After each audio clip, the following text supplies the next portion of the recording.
Future Talks YouTube channel for a full library of past Future Talks on various interesting topics.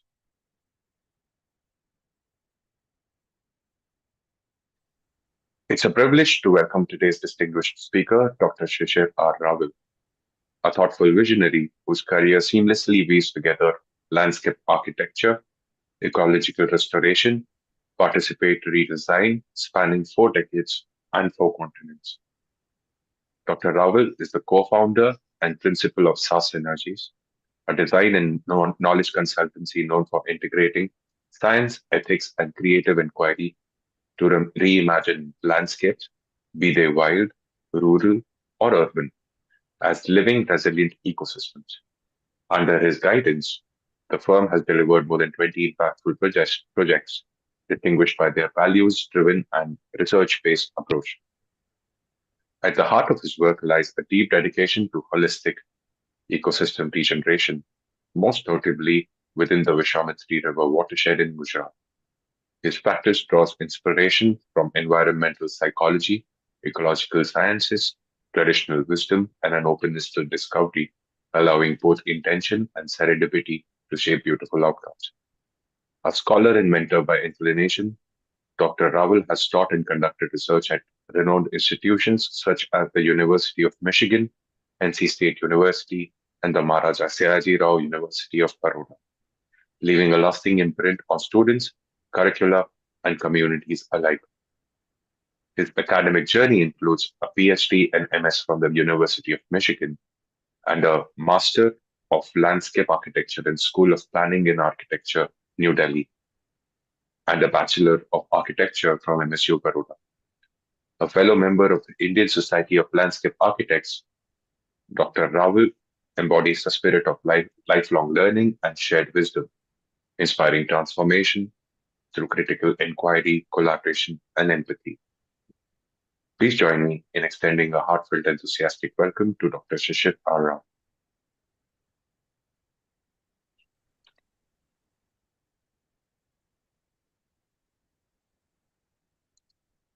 Yes.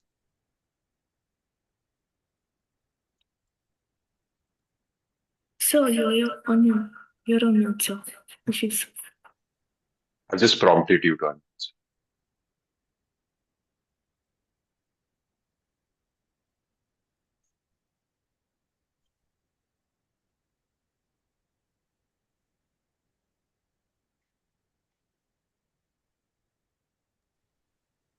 Yes, I think. So, Yes, sir. We're good. but so good to be here. Though being like thousands of miles away, I'm with people in India. I'm very happy to be here. And the reason I'm wearing all these things is because it is, though my house is closed, it is 7 degrees and falling, 7 degrees centigrade and falling. Anyway, without much ado, let us start the presentation because all the formalities have been accomplished and we just need to go on with the presentation. So I am going to start the presentation, start sharing, and let me know when it is visible. I need to go and do the. Is it visible? Okay. Do not worry about slides. Yes, sir. It's visible. This is about. Is it adequately visible? Am I okay? Yes, sir. Okay, good. Thank you. So we are here because Vishwa Talk, and because of this funny letters jumbled together like this, they make seeds. And first, I welcome you all. And the first thing of order of business is that the Vishwa Talk team is going to make a pre-presentation poll. So before I go further, Trishant, you might want to give the instructions Yes, I request all the participants to interact with the poll that is being projected on your screen right now. I request you to do it within the next 1 minute, 2 minutes at max.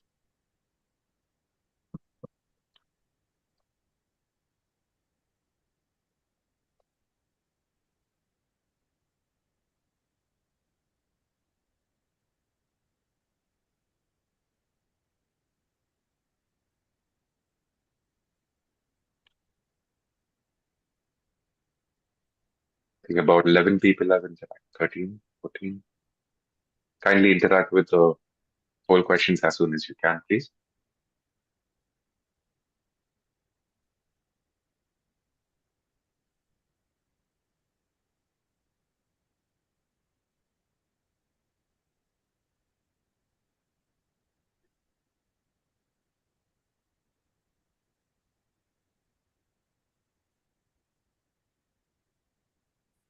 Yeah,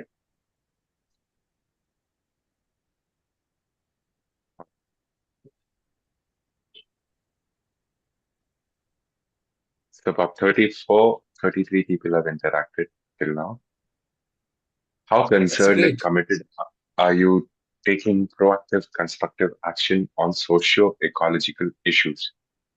The So good. options, yeah, Majority are here. Yeah, the options are there, and very much is 21 out of 33. So great, enlightened audience. And perhaps I'm going to preach to the choir, but let us hope that I can share with you some new or interesting ideas. the next You want to question, the next what is the question? main reason that currently prevents you from Yeah. turning concerns into real action? There's two options that have very close answers. One is limited resources, money, tools, access, and then uncertainty about impact or where to start. So these are very close percentages, 38 and 35 respectively. Then Okay. So yeah. So should I end the poll, sir? show me the second poll.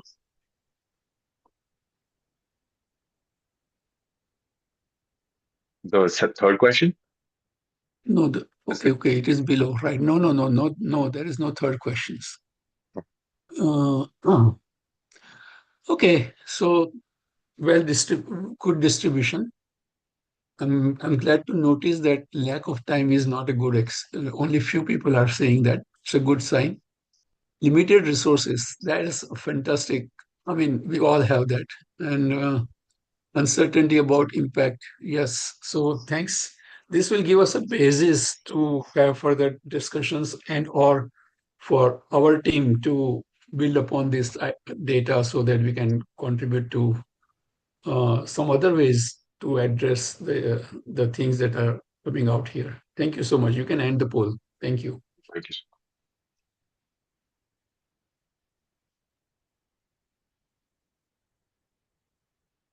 Okay, just a second. Getting You the will end the results. poll or should I? Yes, I will. Yes, yes.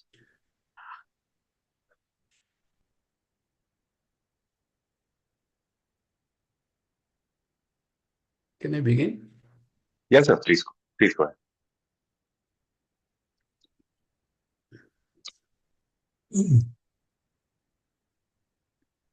Acknowledgements are very important. So now we are, of course, the Vishwa team is there who has been helping me throughout these last 3 weeks or so. Uh, Pavni Joshi has helped me with some interesting graphics that are important. I'm very grateful to the public education system in India and USA, from kindergarten to the PhD level and beyond, for myself and for many of my colleagues and friends and students who benefited from it. Um, thank, you can read the rest. I don't want to talk line by line. Then thank you all for coming here. Uh, Despite my formal degrees and life work experience, I'm still learning from this system. And I know that in the audience and beyond this audience, there are more knowledgeable and wiser people than me. So I'm interested in uh, talking with you guys as much as this time allows us. And the last line is about illustrations. Okay, so these are our this is our topic. It is a funny email address. IN for India, MSU for Maharaja Sajirao University, ARCH for architecture, and SR are my initials. So that is my email address, inmsurchsrr@gmail.com. Now let us begin the main story. So much of my presentation is going to be illustrations, but some of the slides are also quite wordy. So bear with me. Sir, may I have again your email ID, please, sir?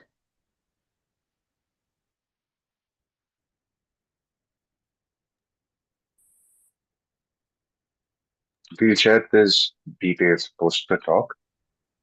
Yeah, they will share the Okay. details, right? Yes, I've just changed the settings in the meeting. Kindly resume. Okay.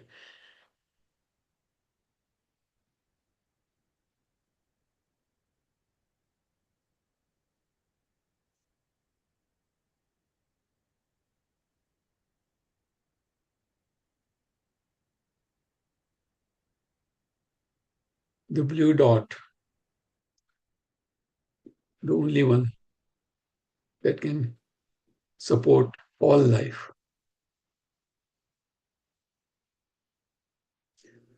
So this is the presentation outline.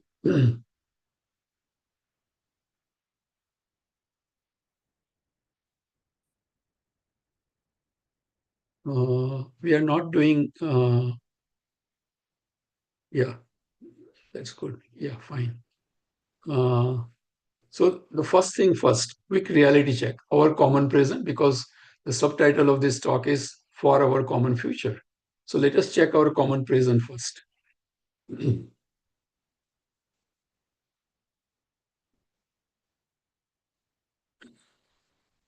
This is not just a pretty picture. Globally, civilization, Homo sapiens footprint is expanding. And where you see the darkness or the darker areas, this is where perhaps nature is still thriving. But all these other civilizational dots, the lights, is where increasingly damage has begun to take place. And that is why Vishwa talks, and that is why this topic, and that is why we are all here together. So let us understand that this planet Earth, in the ocean, in the atmosphere, all that together make what we call the ecosphere, also known as planet Earth. I don't want to belabor the point, but you can see what is happening. Clear cutting of the forest in Indonesia, resorts being built on islands, the wildlife coming out during COVID time. This is a photo from Sri Lanka. And polar bear. Every day, we might not realize the water has not come under our feet yet, but under his feet, it is existing. And the wildlife running away from deforestation. So this is a more complex picture of the planet Earth. According to some research, and I cited the source below, there are 846 ecoregions that represent our living planet. There is no one single thing. If I put my pointer here at near Gujarat, if you can see in India, 4 or 5, at least 3 ecoregions are converging near Vadodara, where I'm from.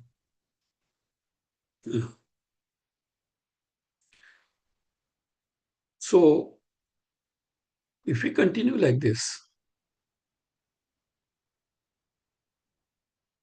then a lot of negative feedbacks are going to take place. And to avoid it, we need to save 50% of the land and seas must be from our intrusion. And here in this diagram,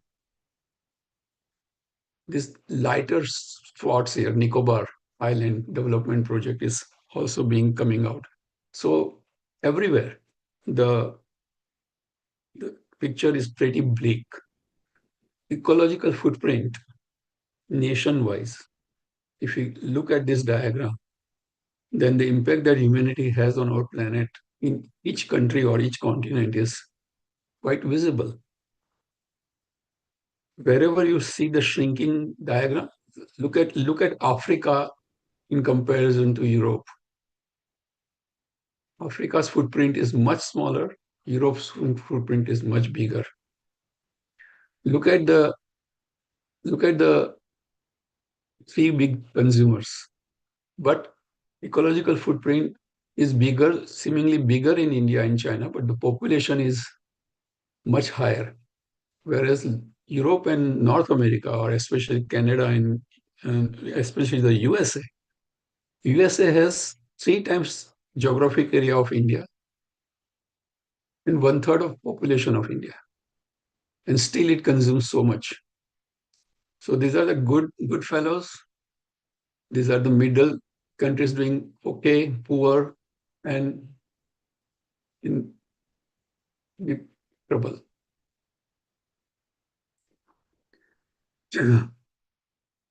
Ecological wealth-wise,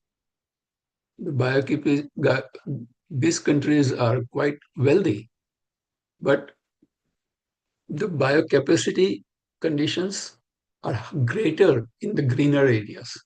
The red tones are where the biocapacity has been breached, whereas the green spots where the biocapacity is still, they are giving actually credit. It is not only breached, but they are giving credit to other countries.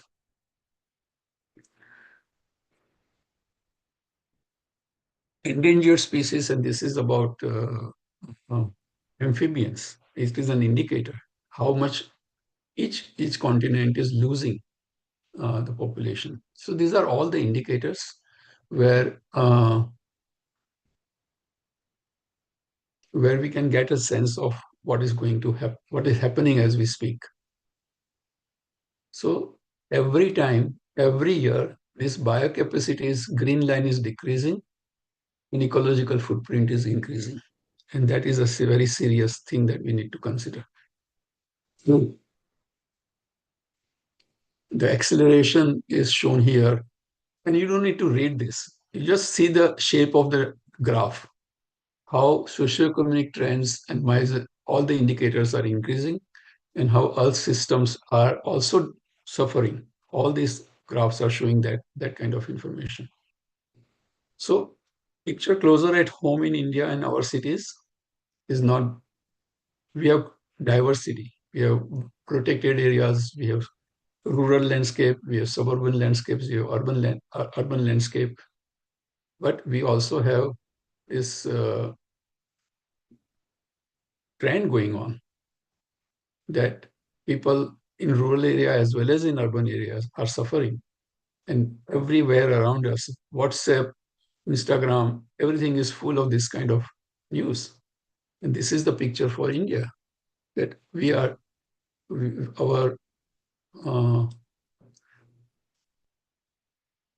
our graph is widening and we are suffering. So now through the main topic, seeds, systems, ecologies, ethics, designs, and self. Self, or should it be selves? We'll see. So let us start with systems. This is the best diagram to describe systems. All interconnected parts. Whether it is a sunflower, whether it is a depiction of ecosphere, which is atmosphere, lithosphere, hydrosphere, biosphere, everything put together, or whether it is some microorganismic detail that we think about. These are all systems. More simply put, our body is the system, or a house being built is a system. System has components which are interconnected and they perform certain functions. They meet certain purpose and they perform certain functions. So if we remove all these structural elements and pile them up on the site, we'll call them components. Post, the beams, the cladding, the sheets that are put there. We said those are components. But when they come together in a particular manner to serve some purpose, they create a structure. And because of that structure, certain function happens. And structure and function continuously going over a period of time create change. Nature has its own laws to create changes. Our activities accelerates the change and destroys it. It is similar to our own body. There are skeletal system, blood circulation systems, every neurological system, everything comes together and then it makes a body. But if the capacity of our body to absorb is reduced and we still keep on dumping things inside, then we know what happens. All the diseases begin to show up. So conventionally understood systems are a set of things put together, right? And our faith and focus is on systems analysis and modeling. However, if you look at this conventional model, that has led to a false belief that we can fully understand anything. We can tweak anything, we can predict anything, we can control anything, and thereby change the world according to our goals and desires. That's not so. Brunella Meadows is one of the best authors.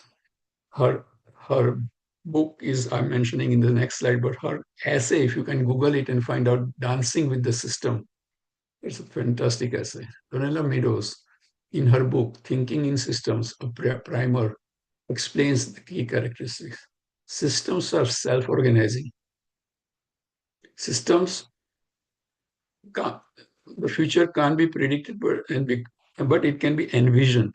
What we are talking about is that we should not, because they are non-linear and they are inherently unpredictable, we should not rely on computer systems or modeling and all that to predict the future, because it is non-linear, it is complicated, it is unpredictable. System can't be controlled, but they can be designed and redesigned.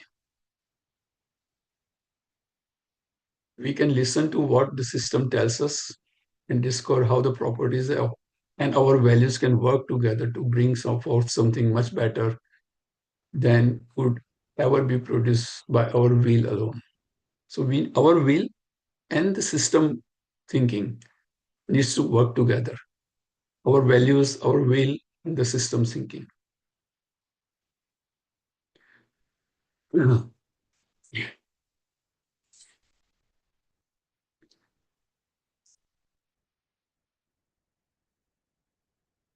So she further clarifies that we need to listen. When I take the students for a site visit, I tell them listen to the site. Don't use your camera to take the pictures or talk with each other.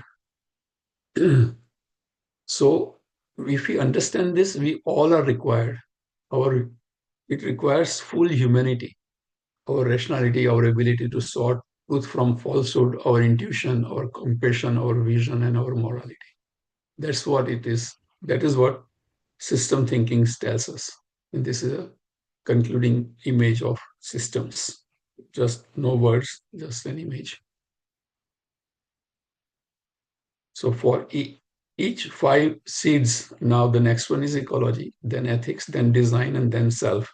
For each one of them, there are few slides that I'll just, the design component I'm elaborating because that is the field I'm from. So now ecologies. Many of you know this, but I'm deliberately using the word ecologies. It is not one ecology. There are thousands of ecologies, or at least as we'll see, there are way different kinds of ecologies that come into picture. So this is what Indo-Malayan ecological region, these sub-regions, the desert, the Gangetic plains, and the Western Ghat, they all converge almost just south of Vadodara, just in Gujarat. So this is what ecological mapping should be done. We are using geopolitical maps. That's not enough. We need to think in ecoregions. So before a child learns political map of our country, the child should learn the ecological map of our country, or any country for that matter.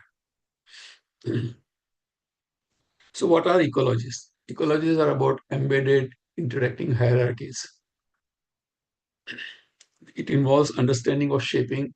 It involves, yes, this is important, involves understanding and shaping vertical, horizontal, structural, and functional interrelationships among and between heterogeneous areas of ecosystems, landscape, and ecoregions. Now, this is technical, I know that. For most common people, this will go like a Vaibhav Suryavanshi sixer, right? The latest hero who is doing sixers in India.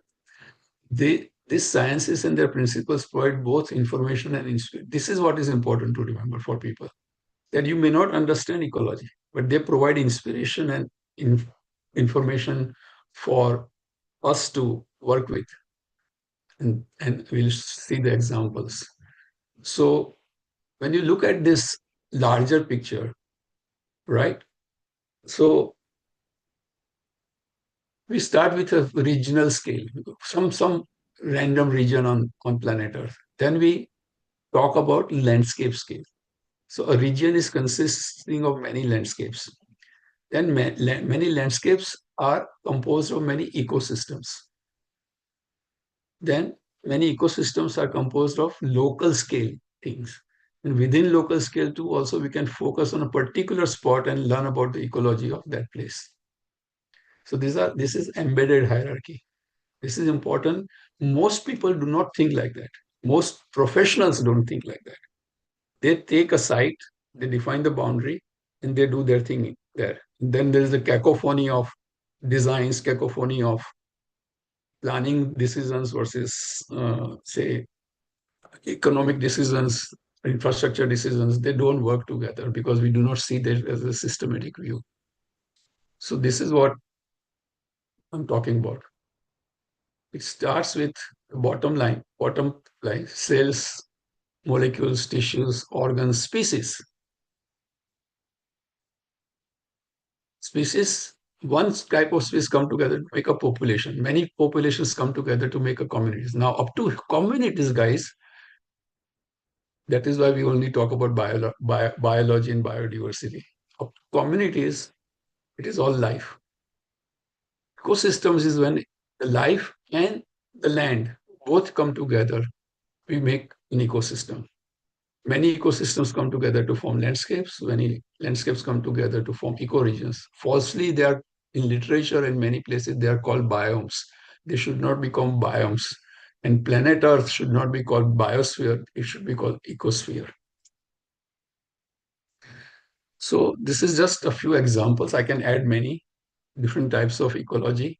Many experts study this particular thing. They even smaller than population size, species ecology, all kinds of things. So, but hierarchically, population, community, ecosystem, landscape, eco-regional ecology, human and social ecology, restoration ecology, conservation biology, deep ecology, whatnot. All these are, and environmental psychology is about the way our mind system works. And that is also important, the ecology of our neurological systems and brain. So just to simplify picture of how natural system, for example. So it is about climate, geology, landform, hydrology, soils, vegetation, and animals. And on top of that, among animals, we have excluded ourselves. We sit on top of the hill and we say, oh, this planet, we are the kings. And that's why and the real granddaddy of all is right here, the sun. Without the incoming solar radiation, nothing of this would be possible. Not even climate, not insects, nothing. So this is how it goes from bottom to the top. But this is the environment side of it. This jumbled up, everything affects everything else, from the abiotic up to soil, up to landform, and the biotic animal, including fungi, vegetation, microorganisms. Soil and water are both abiotic and biotic. They have organic components as well as inorganic component. So this left-hand side is called environment, but this is how it begins. And therefore, there is no biotic without abiotic, right? And this jumble up that animals affect climate, human beings affect climate, or certain kind of hydrological changes happening because of dam building or draining the wetlands can affect soil, vegetation, landform, everything. Geology and climate do not get affected directly, but now we are seeing the results of climate change also.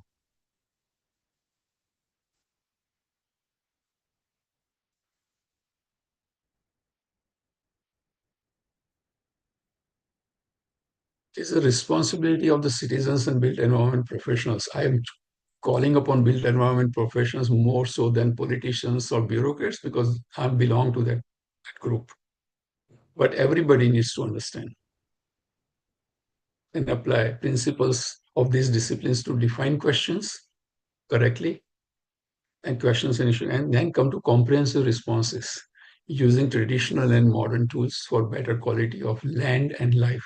In that order, land and life, not in other order. So this is the concluding thing about the ecologies. Now ethics.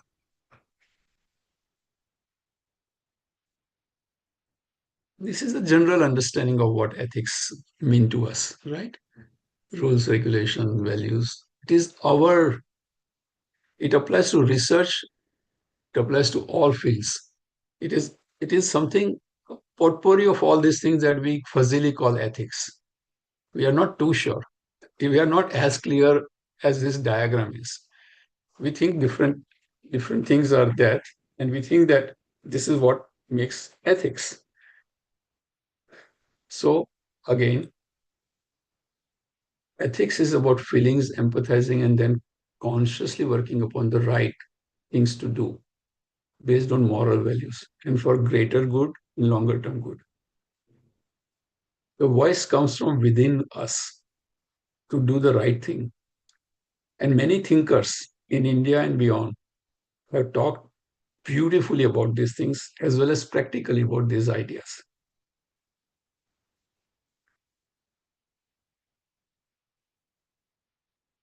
So, how can we operationalize these fuzzy ideas? So, for example, the way we live, we need to leave options open for future generations. For example, for my profession of design and built environment, it is about not building or developing on a land even when it is developable and possible to develop. That is an ethical stand. It is about need-based decision making and not just want-based decision making. Done correctly with the knowledge of systems and ecology, well-designed objects and places will result in a kind of aesthetics that includes ethics. In terms of saner development and design, it tells us that planet Earth and its assets are not there just for us. Other species have the right and need to survive and thrive too. So these are the larger principles, and this is what concluding slide for the summary slide for ethics as it relates to design, which is the next topic. So designs, if you go and ask somebody in National Institute of Design, they will talk about that different kind of design. If you talk about design with the professions of built environment, then they will talk about different disciplines.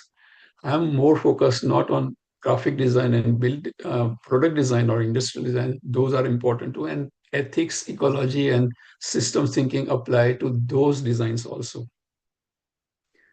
So this is a great example of design. Whether it is done by human beings or God, design is always an intentional creative intervention that affects the quality of land and life in that order. It affects first the land, and therefore it affects life.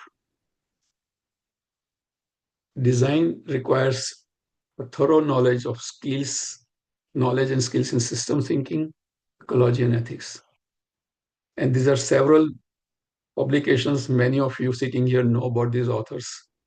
And these are more resources for everybody to explore. For each one of them, there are books, there are websites, and one can look at this. Design requires us to think differently. Connections, transitions are somewhat often forgotten. We can talk about context, we can talk about the site, the contents of the site, but we need to talk about connections. We need to talk about processes that affect particular place, a community, or a national park, or a government organization, whatever. So this is a thematic diagram to just explain how design thinking relate with system thinking, and design thinking results in something that is very critical for us to be aware of. All of us are designers. Just degree holders are not designers. You design your day. You are here at 11 o'clock or before 11 o'clock because you designed your remaining hours of today, Saturday, accordingly. We design every time because it is an intentional intervention we make, intentional change we make, whether it is for exercising, walking, laughing, being with the family, meeting a deadline like I did just now. All things are intentional.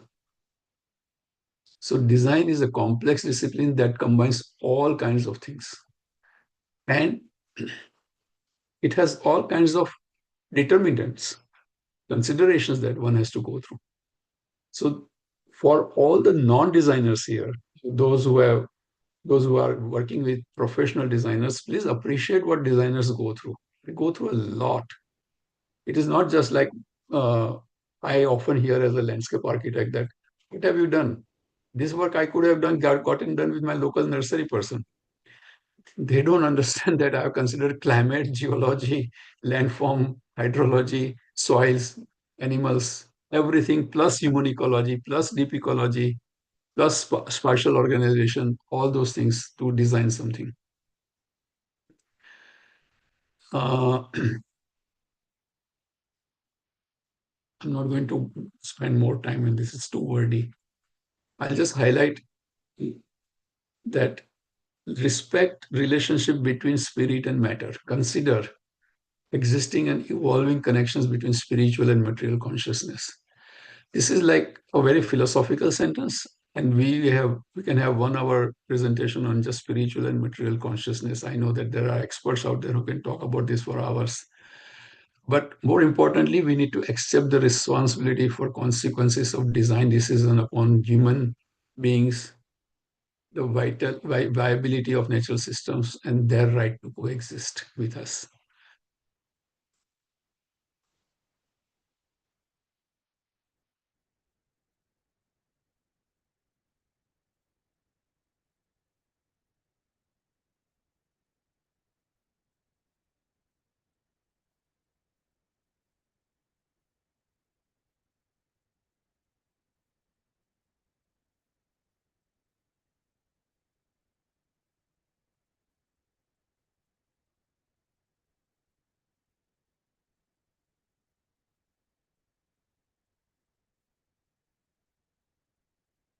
This is more for my fellow design professionals.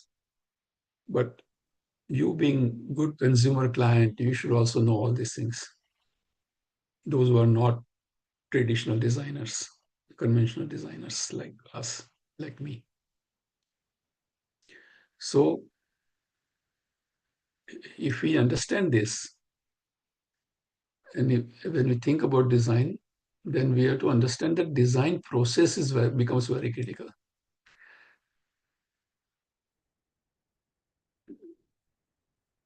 John Zeisel has written a book called Inquiry by Design, in which he has given this diagram. So every time a designer needs to go through this cyclic process again and again and again to come up to the final design, which is what most experienced designers do this intuitively, but new students are becoming less patient to go through these cycles again and again. So for a site, there are other things that are important. What needs to be considered? So these are the things that I was talking about: visual connections, political regulations, and hydrological things, cultural, natural histories. All these things are considered in good design.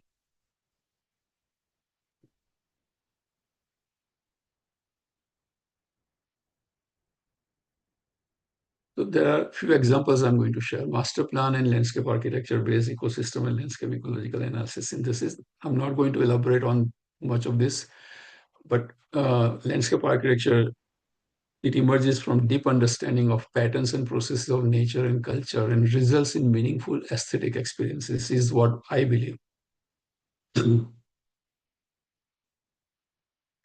So this was a site in Udaipur for proposed IIM campus.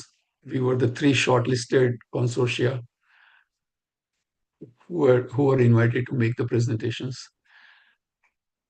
This is slope analysis, this is hydrological analysis, this is percentage slope plus ridges and valleys. And this kind of detailed analysis is done by good landscape architectural firms. Then they come up with some plans, which then gets this is actually a landscape management plan that our firm had developed for the site. Then, in collaboration with urban designers, engineers, building architects, we come up with a comprehensive development plan. And that plan, along with this detail, then the phase development are shown, what will be developed in the first phase and all that. So this is an example where these seeds ideas were applied. I don't have time to get into the details of that, but this is just a glimpse of that. Another example would be understanding Vishwamitri River, focusing on values and opportunities for a saner, holistic design. If we do this, then nature services, social inclusivity, regenerative economy, cultural identity, and rich experiential qualities can result. That was our team's aim. So one has to look at this big picture. This is the watershed. Can you get those who are from Vadodara might be somewhat familiar with this, but the highest point is on the upper left-hand side, upper right-hand side here, Pavagadh Hill. And this red outline is Vadodara city. And these are all the tributaries that form the natural system of our ecoregion. Then within Vadodara also there are things that we can locate which are green, which are green and blue areas of Vadodara. Then the focus some years ago, since 2014, was on Vadodara Vishwamitri Riverfront Development Project, and we were a team of us worked together to come up with alternatives. Not only for this is for the river passing through Vadodara, and this is for master's a bachelor's project on Bukhinala, Bachelor of Architecture. Dara Patel, she did this work for Bukhinala. And these are the restoration techniques that can be applied to steep slopes along the Nala. And this is another thing that one can spend more time on. Understanding riparian zones becomes important in all these activities. Without that, we are just doing interventions that are really very, very harmful to not only the living beings, the animals and plants, but to our own self. And we need to present alternative. We just cannot do analysis and awareness or advocacy for better future. We need to present better alternatives, what can be done. So awareness is important, advocacy is important, alternatives are important. They feed each other. But just focusing on one of them will not achieve the goal. And we need to do these 3 things together. This is one international example of large scale. So I showed you 3 scales: the site scale of IIM Udaipur site, then the watershed scale, and then this is even larger. This is the whole North American continent. They envision wildways. I don't have time to go into details of this. The Wildland project, you can uh, you can Google it. But look at this. This thing is talking about identifying the gaps where nature is fragmented, then restoring degraded and fragmented landscape to make as many connections and patches and corridors as possible, so that the entire ecoregion, entire continental scale ecoregions can function better. Now, finally, self, or as you will see, it should be selves. How do you define yourself?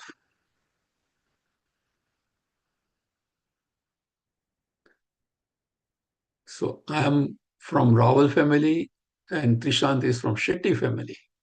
That is how we define each one of us, right? It's a very complex thing. It is a philosophical thing. It is biological thing. It is geographic thing. There are so many things that what we call self.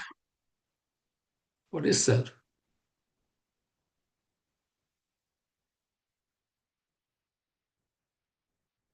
Joanna Massis came to my rescue in her in one of her essays, Greening of the Self. She talks about these things. Listen, this is important. The self is the metaphoric construct of identity and agency, which we focus our instincts for self preservation, our need for self approval, and the boundaries of our self interest. So, this is about we, me, I, and me, the big I, the big me. It is being replaced by wider constructs of identity and self interest, by what you might call the ecological self or the eco self, coexisting, coextensive with other beings, coexisting it should be, and the life of our planet. It is what I will call the greening of the self. That is the name of the essay. So how can we make sense of this? This is where I want to introduce this diagram that Avni helped me make once I sent her the drawing. So we begin with me. At the most, will extend my family and friends. So as we grow up, our boundaries increase. When we are a baby, we are crying for food. That is me, biological survival.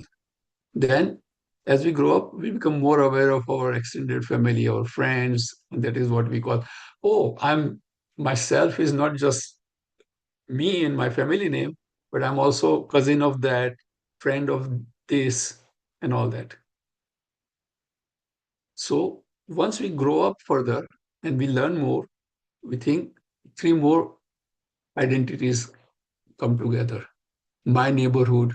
Oh, my neighborhood is so important. I grew up in this or that neighborhood. Whichever part of the country you are in, which country, whichever country you may be from, but we each have our identity or self associated with our neighborhood. Then we expand, oh, my village, town, or city.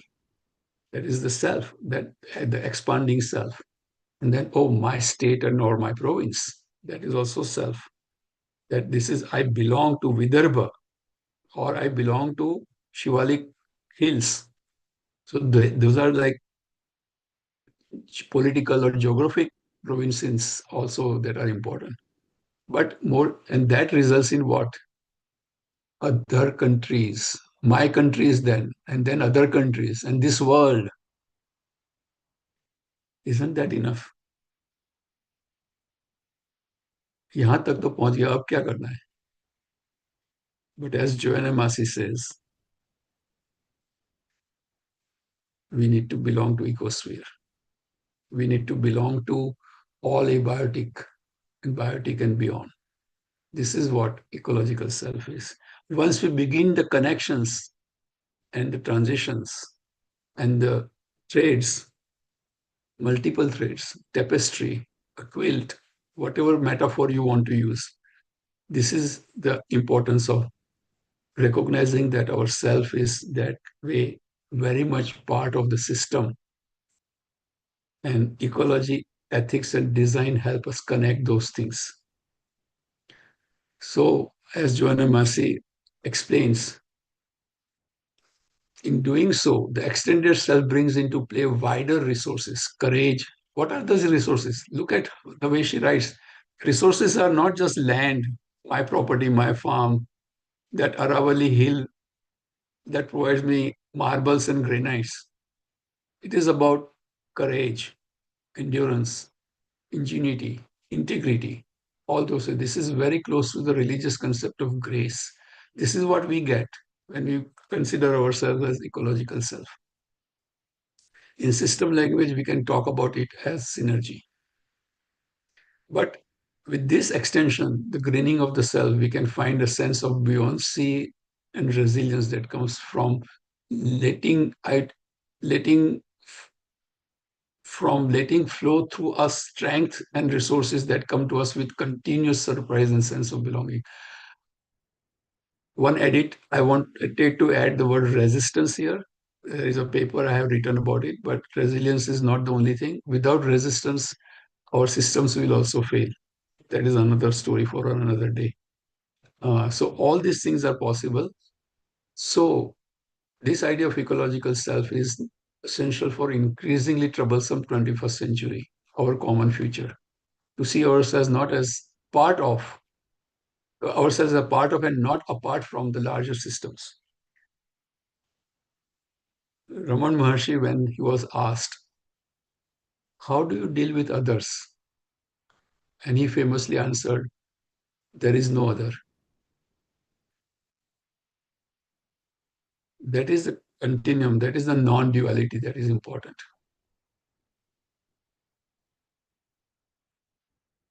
So unity in duality, duality also is a unit. So this is the important thing. And as I have suggested in other sections of SEEDS, this is also, there are many other important authors in each region, each country. And some of these are important names that I wanted to share with you. So this is the concluding image of ecological self. So we are going towards the end now. So let us remind ourselves that there is magic going on in this world. There is no one image. There are two images now. There is magic going on this planet every second, every minute. There is a sunrise happening somewhere, and the sun rays are starting their magic to reactivate algae, to reactivate president's office. And there is a sunset happening somewhere where the dusk animals are now finding shelter, and the lights will come up, and human civilization will continue 24/7. Let us remind ourselves of this ecological way to see the world. So we need to valuing and integrating ecosystems. These five interrelated domains of inquiry, reflection, action together, we have the potential to lead us to a better way of defining our questions and to saner, desirable answers. This is very important. We are so focused on innovations and answers without properly defining the questions, comprehensively defining the questions. And therefore, we applaud plastic से paving blocks बना दिए, वाह वाह वाह, we do this, right? But it is just a band-aid, not a permanent solution. And it also has consequences. So these ideas are not just one person's domain or one country's domain. These ideas are based on ancient wisdom of all cultures and contemporary knowledge. And what each one of us have, but we don't use often, is common sense. So a sound understanding of these domains will help us to go from the whole to part and part to whole, eventually removing the duality or contradiction. And that is what our collective effort should be. So what we need to be doing is a new way of seeing, new way of teaching, new way of learning, and even unlearning, and practicing is needed.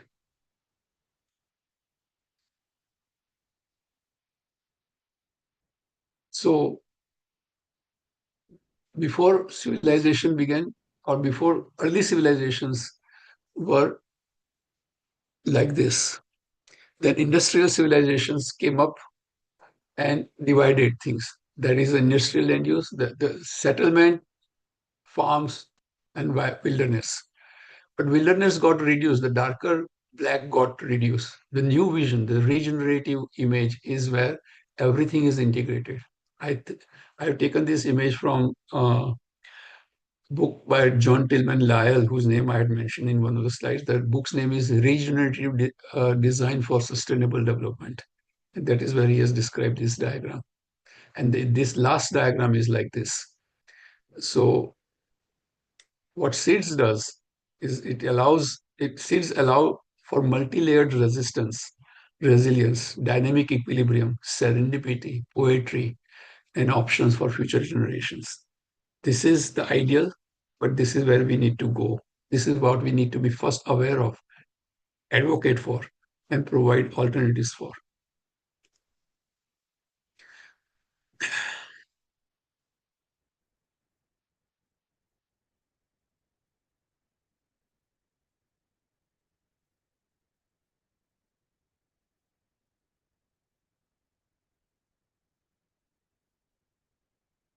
So seeds, as if human survival and thriving matters, emerge from the society and individuals who value nature, its innate beauty, and its larger interconnected systems, and who conscientiously, not only consciously, but conscience के साथ and with consistency, take positive, heartfelt, and mindful action, both at the societal and individual levels. And this is why what we should be doing is this kind of thing that is where they're all interconnected. And we should be talking about all these things together. And until then, we are just fooling ourselves, taking away the right of other species to survive and postponing our demise.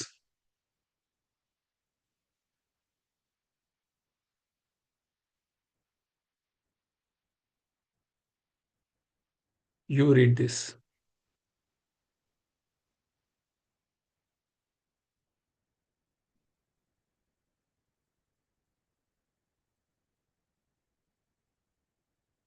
A great author, a great lady who talked about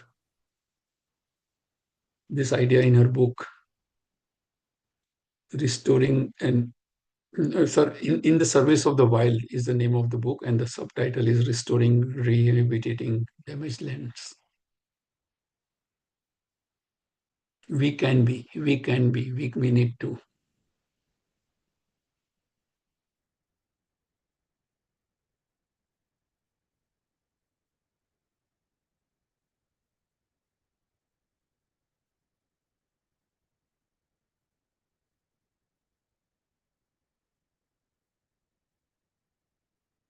Back to you. Thank you, sir. Thank you for listening to my presentation. I'm sorry if I dumped in too much onto you, but that is me. I did shorten it quite a bit. Thank you so much, sir. Pratyusha, could you please project the after session poll question, please?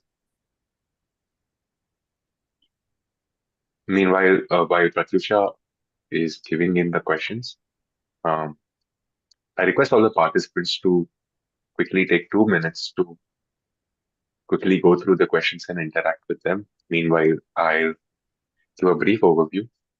Shreya sir presented a comprehensive framework for understanding our relationship with the planet through 5 interconnected concepts, roughly seeds, systems.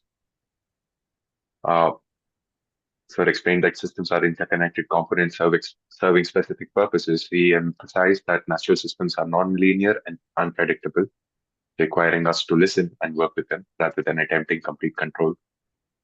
Ecologies. The presentation covered embedded hierarchies from molecular levels to continental ecoregions.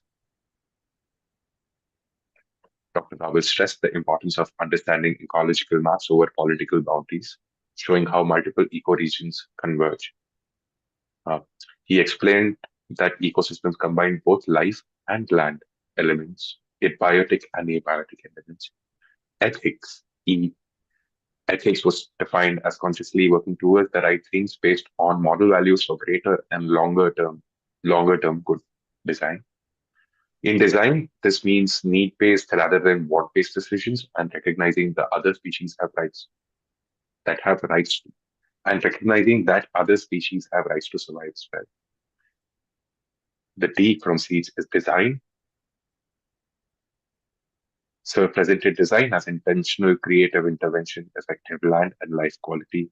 He shared examples, including the IIM Udaipur campus and Vishwamitra watershed restoration, emphasizing the importance of awareness, advocacy, and presenting alternatives.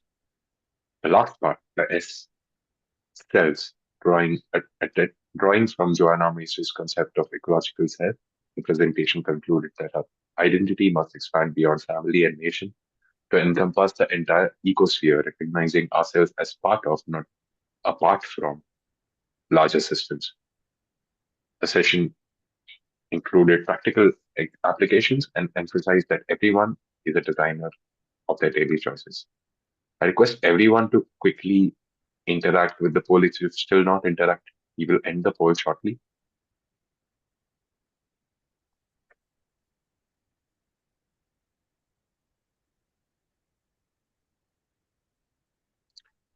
While you interact with the poll, I would take 1 minute to go through the future talks, and then we can move on, initiate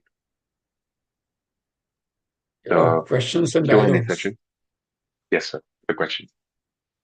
We'll have Where Will the Tigers Go by P. Anuradha Reddy on 3rd January 2026, 11 a.m. to 12 p.m. We have Behavioral Addictions by Dr. Devika Rani K, 10th January 2026. We have Keeping Joint Bones Young, Ayurvedic Wisdom for Lifelong Mobility, Dr. Tara Jayashri, on 17 January 2026. We'll be updating all the future talks in the upcoming week. Kindly stay updated on vishwa.org. For anybody who's missed any part of this session, I'm going to quickly repost the link for this particular talk in the chat box so that you can share it with your friends, family. Also, you can go through it if you missed any part of the session.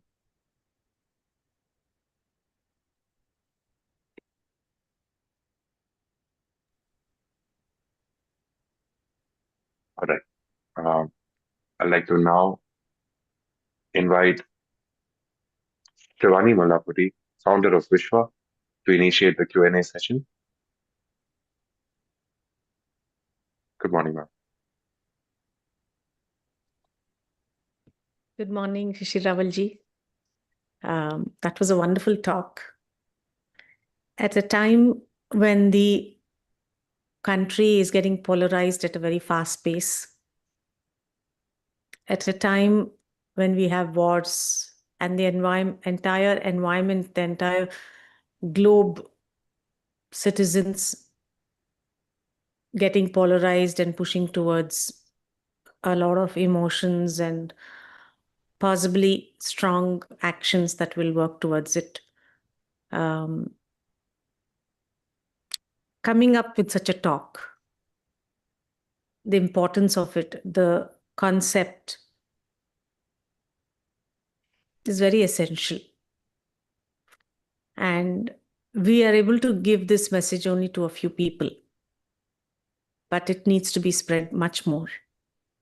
I thank all the audience for taking the time to understand the gravity of the situation, to take time to listen to views, better views, to make our lives sustainable and the world's life sustainable.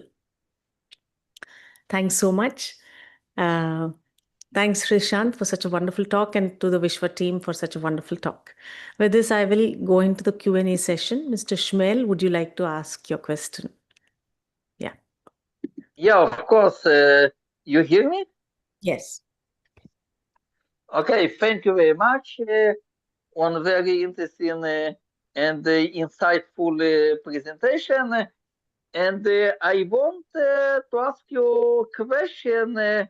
How, according to your opinion, ecologies and ecological systems can support resolution problems of poverty and problems of food insecurity. It is a you covered everything. I think it is a well. Uh, let us start with. There are two ways to look at it. One is let us start with what I can do today, but also let us start with what the system I'm part of can do today. You actually you can perhaps answer your own question better than I can. But my position is that I'm an educator and I'm a professional landscape architect, ecological planner. So my way of looking at possible ways to address food scarcity or wars or whatever comes from this kind of seeds related perspective. It is not one particular thing that we can choose, but yes, individuals can choose what they want to do. Systems, organizations, governments need to look at this whole picture together and part to whole and whole to part, bottom up as well as top down. Both approaches are necessary. Yeah, thank you very much. Thank you. Mr. Vasant Kumar, please come unmute yourself. Yes, ma'am. Thank you very much. Shishir Saab, you have done a wonderful job. You are an educator, you are a thinker, and you are a man with a future vision. But unfortunately, as you have rightly said, what is your self? You asked for that question. What I say is, I am not what you are not what I am. So somewhere in between, we will have to meet. So that is one of the things. And what is my question is, what is your advice to the irrational behavior of advanced countries? Because I'm being made to pay for the enjoyment of a certain set of people who are enjoying their life to the hilt, whereas many of the underdeveloped or developing countries, they are finding it very difficult to have a hand-to-mouth living condition. And these climate changes are and vagaries of climate are playing havoc with us. What is your what kind of a string you would like to tie them up? Thank you. Very good question. I will answer your question just in a minute. I just want to clarify my position about labeling countries, developed countries, developing countries, etc. In my opinion, every country, just like an organism, is developing. There is no, these are the boundaries that we created for economic reasons, for funding and for grants and for playing big brother and whatnot. A small country, a poor country like Chad in Africa can teach so much to my current state in North Carolina, in USA. So it is not about what they are developed in some different way. Economically advanced countries are developed in some other ways. So that is one clarification. But coming back to your question,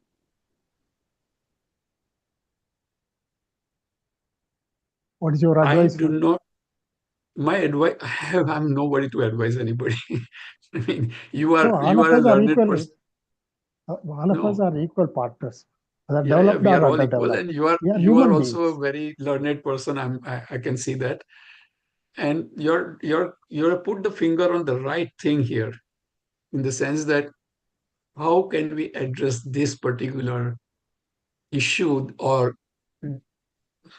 what should I say, a wicked problem, Rationality. not simple problem. So let us start.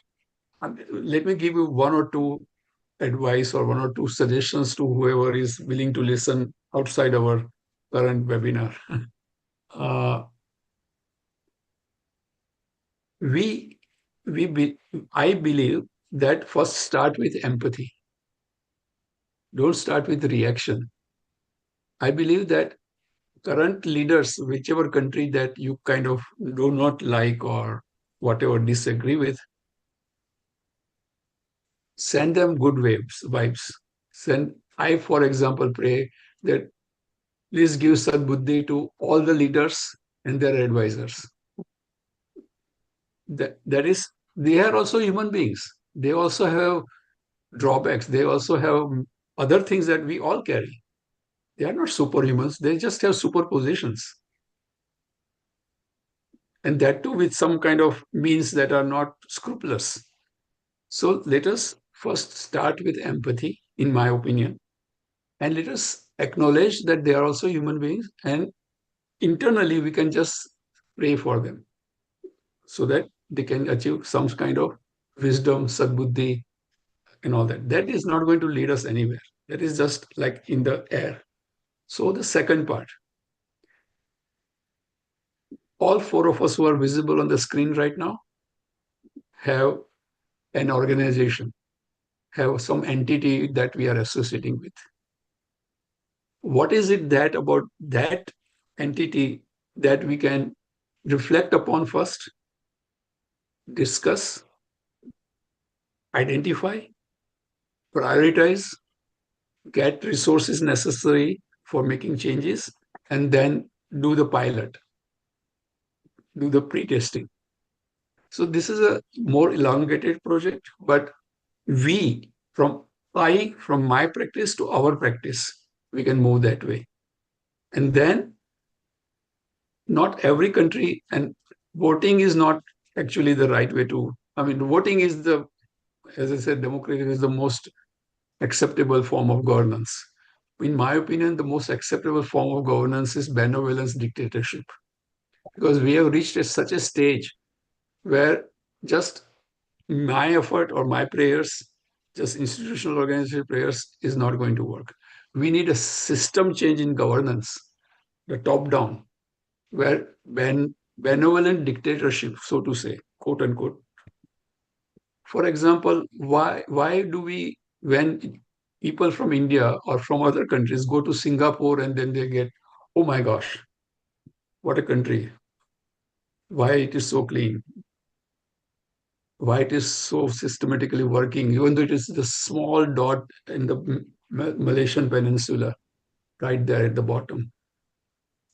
Why? Because they have a system which is benevolent dictatorship and strict democracy. So at three levels, we can begin to think about this. That is my long and short answer for the time being. Yes, You and may you are agree or right. disagree with it. No. It's perfectly all right. Time will tell Yeah, the future. yeah. And We just have to hope. you have rightly pointed out that we are borrowing the resources of the future generations and making our life that much comfortable. Tomorrow Right. they will curse us. That's what will happen. Thank you, sir. Kind And of you. we, Thank you, yeah. Shivani. Thank you, Tushant. Nice. I have never missed Thank you. Vishwa Talks. Thank you. Thank you. Thank you for joining us, sir. Mr. Rohit Prajapati, please unmute yourself. Yeah, excellent presentation in terms of many conceptual point which we need to understand. I just want to add one point in terms of philosophy. We need to have also class perspective, caste perspective, gender perspective, ethnicity perspective, keeping in mind religion also is a very crucial component when we talk about the philosophy. I'll just give you one example when the word colony was used, and we thought in terms of country only. But if you read the book of Maria Miss, she made a point. It's a women, the last colony, still exists because she brought in the feminist dimension. So in that sense, we have to bring this perspective on all such issue. Otherwise, we will not able to make intervention, and we will not able to give justice to our intervention. I agree. And though I have not explicitly touched upon this, I'm not defending my presentation.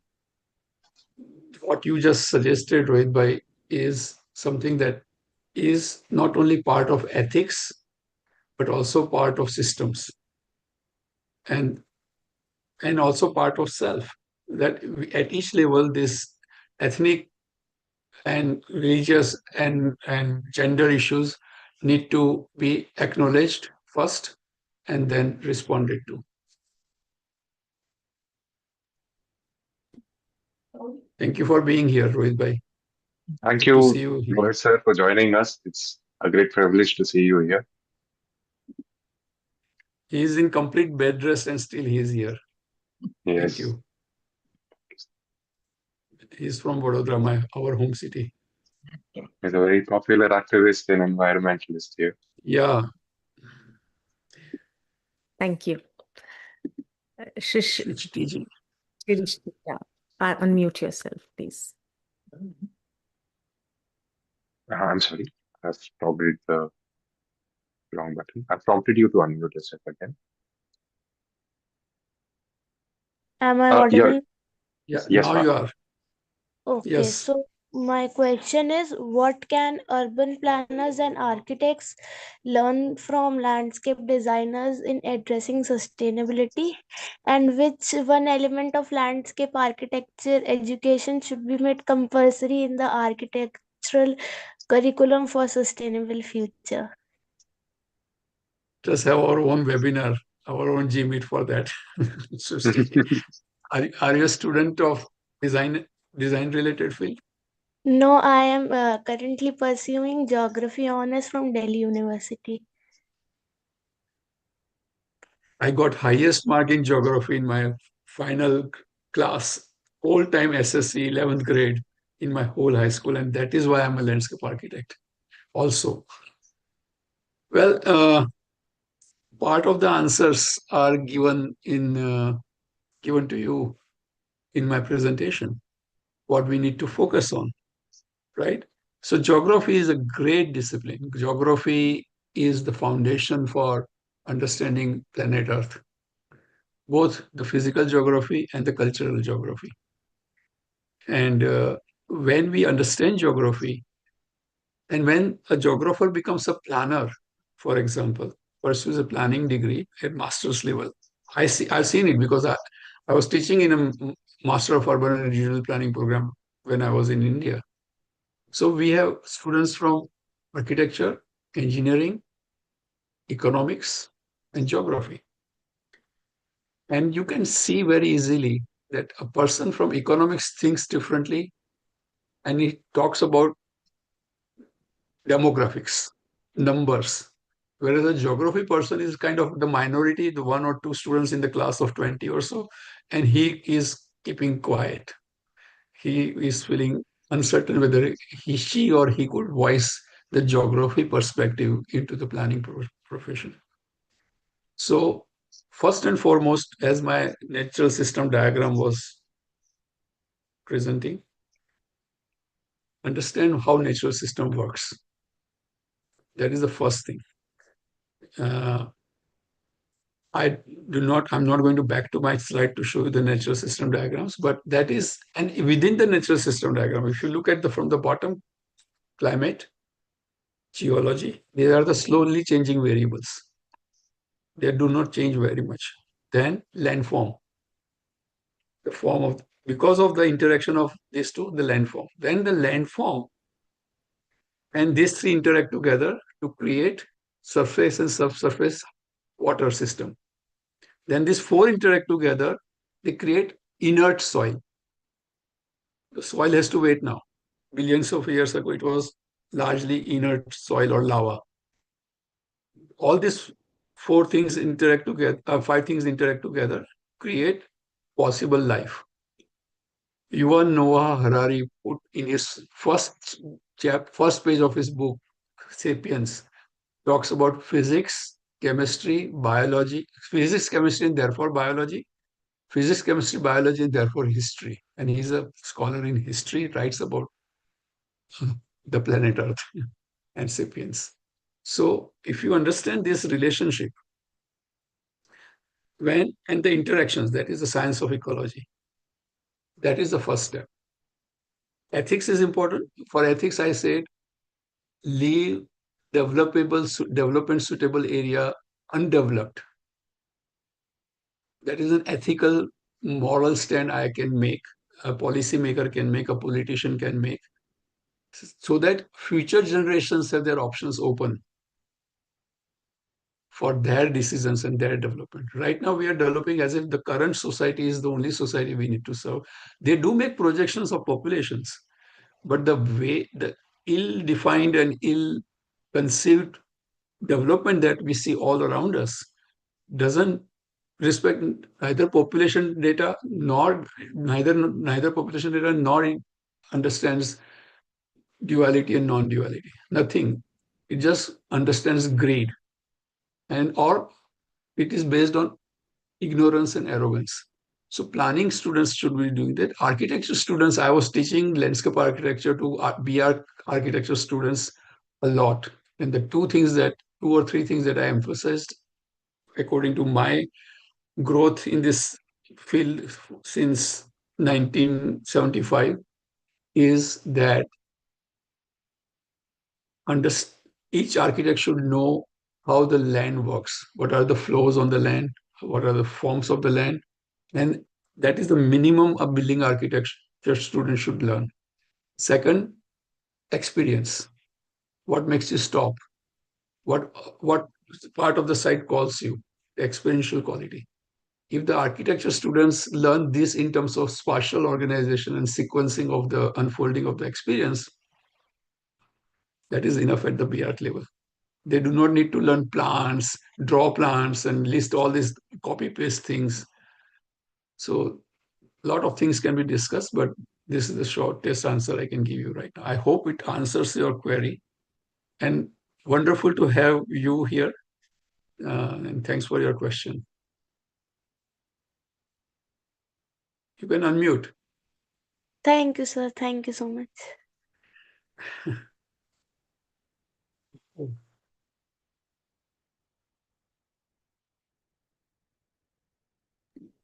Bhasin ji. Yes. Yeah. Namaskar. Excellent presentation. Thank you very much for enlightening us. I have also been working on this. My introduction is that I'm an engineer by profession, but I have specialization in sustainability, and I have been working on sustainable future as one of the themes under which I have taken up the Northeast. And I'm trying to look at the culmination of the current biodiversity, especially the eco-biodiversity and the the biodiversity hotspots which are in the northeastern region, and how we can really learn from the knowledge, the traditional knowledge which has been there for generations, and also how to really bring it into a real world realm through entrepreneurs, through innovation and sustainable practices. So I'd love to interact more and try to understand if you have done something in this area, or if there is some tips for me, because this is a project that I have been driving on my own, and there are very few people that I really have as mentors. Though I did my specialization in sustainable tourism, I was accorded the top 20 women innovators in the world on some of the efforts that I've done for Udaipur. You mentioned the Udaipur, this thing. I think I received my award for that work. So what is your thank question, you for your session, and I'd like to really know a little more about what I've just asked. Thank you. Can you repeat your specific question? If so, My specific question is basically I've been working in the Northeast, especially from the point of view of biodiversity. I got it. Yeah. But what do you want me to respond to? I want to know whether you've done something on that area in Northeast, and especially on the biodiversity and the ethnic knowledge solutions which are available, which the current traditional tribes have been really practicing. Right. No, that is an amazingly complex area. that is not complex or diverse, I should say. Geographically diverse, culturally immense. I think it is one of the hotspots of cultural diversity That's right. in India, let alone biodiversity. So my interaction with, or my connection with Northeast is tenuous. It is only through one or two instances of interacting with students. I'm not very proud to confess that I have not entered the Northeast yet, but I will enter. I will visit that someday. I want to visit that someday. And the answer is this. First, I talked about my limitations. Now I'm giving you the possible answer. Latitude is the key helper for you. Okay. So identify the bottommost latitude of the northeast and the topmost latitude of northeast, Sikkim से लेकर नीचे तक जो मिजोरम के जो कुछ भी south का जो स्टेट है वहां तक का आप लेटीट्यूड देखो और वो लेटीट्यूड के वो पूरी दुनिया में घूमो. Because that latitude, climate, that latitude is going to give you case studies. Find case studies within that latitude, which has similar altitudes or landform variations, Right. and which has cultural diversity. So don't look too much outside in the World Wide Web में मत ढूंढो. पहले define करो कहाँ आपको case study मिलेगी. So this is the best way to define one of the better ways to define where you can identify relevant information, because latitude and altitude are the two basic things. As I said, natural system diagram, climate, geology, landform, water, soil, and so on. So that is one answer. The second answer is when you can think about particular project, look into the local universities and colleges.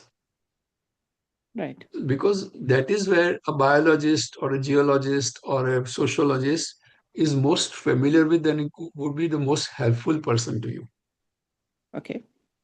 So do not. Yeah, I've managed to really work with the Central Institute of Technology, and I've driven this program or really kickstarted the project from there, and also with the another global university. Right. So larger institutions are there. Yeah. Definitely. Nehru is there. तीरपुर में कुछ और भी university का नाम मैं भूल गया हूँ, काफी है. लेकिन smaller colleges, वहाँ के professors, and find a high school teacher or some older person without degrees. The local knowledge becomes very important. What it was like, what it is now, what it can become in future. So those are the 3 or 4 ways you can create your own network of resource people and resource institutions. And further on, if you want to interact with me, I had given my email address. You can write to me. And if I come across any particular person that you can tap into or some other ways to help you, I'll be happy to do that.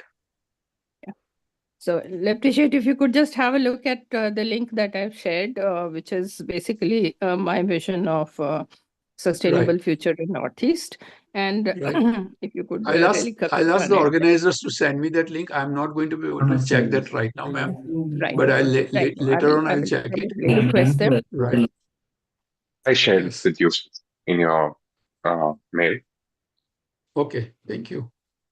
And if you could please send me his contact details, because I joined in a bit late, so I missed the email ID that was shared by me. This speaker. Shishir. Thank you very much, sir. I'm looking forward to really have more tips from you, because I think I'm the only person who's actually trying to, and I'm sitting in Delhi, so it's so difficult for me to really even get an access to the resources there. But I've taken it up as a call, and it's a challenge. Thank you. to Thank you really for solve. joining. The bigger the challenge, the more energized you are to do it. पूरी पूरी कायनात आपको मदद करेगी.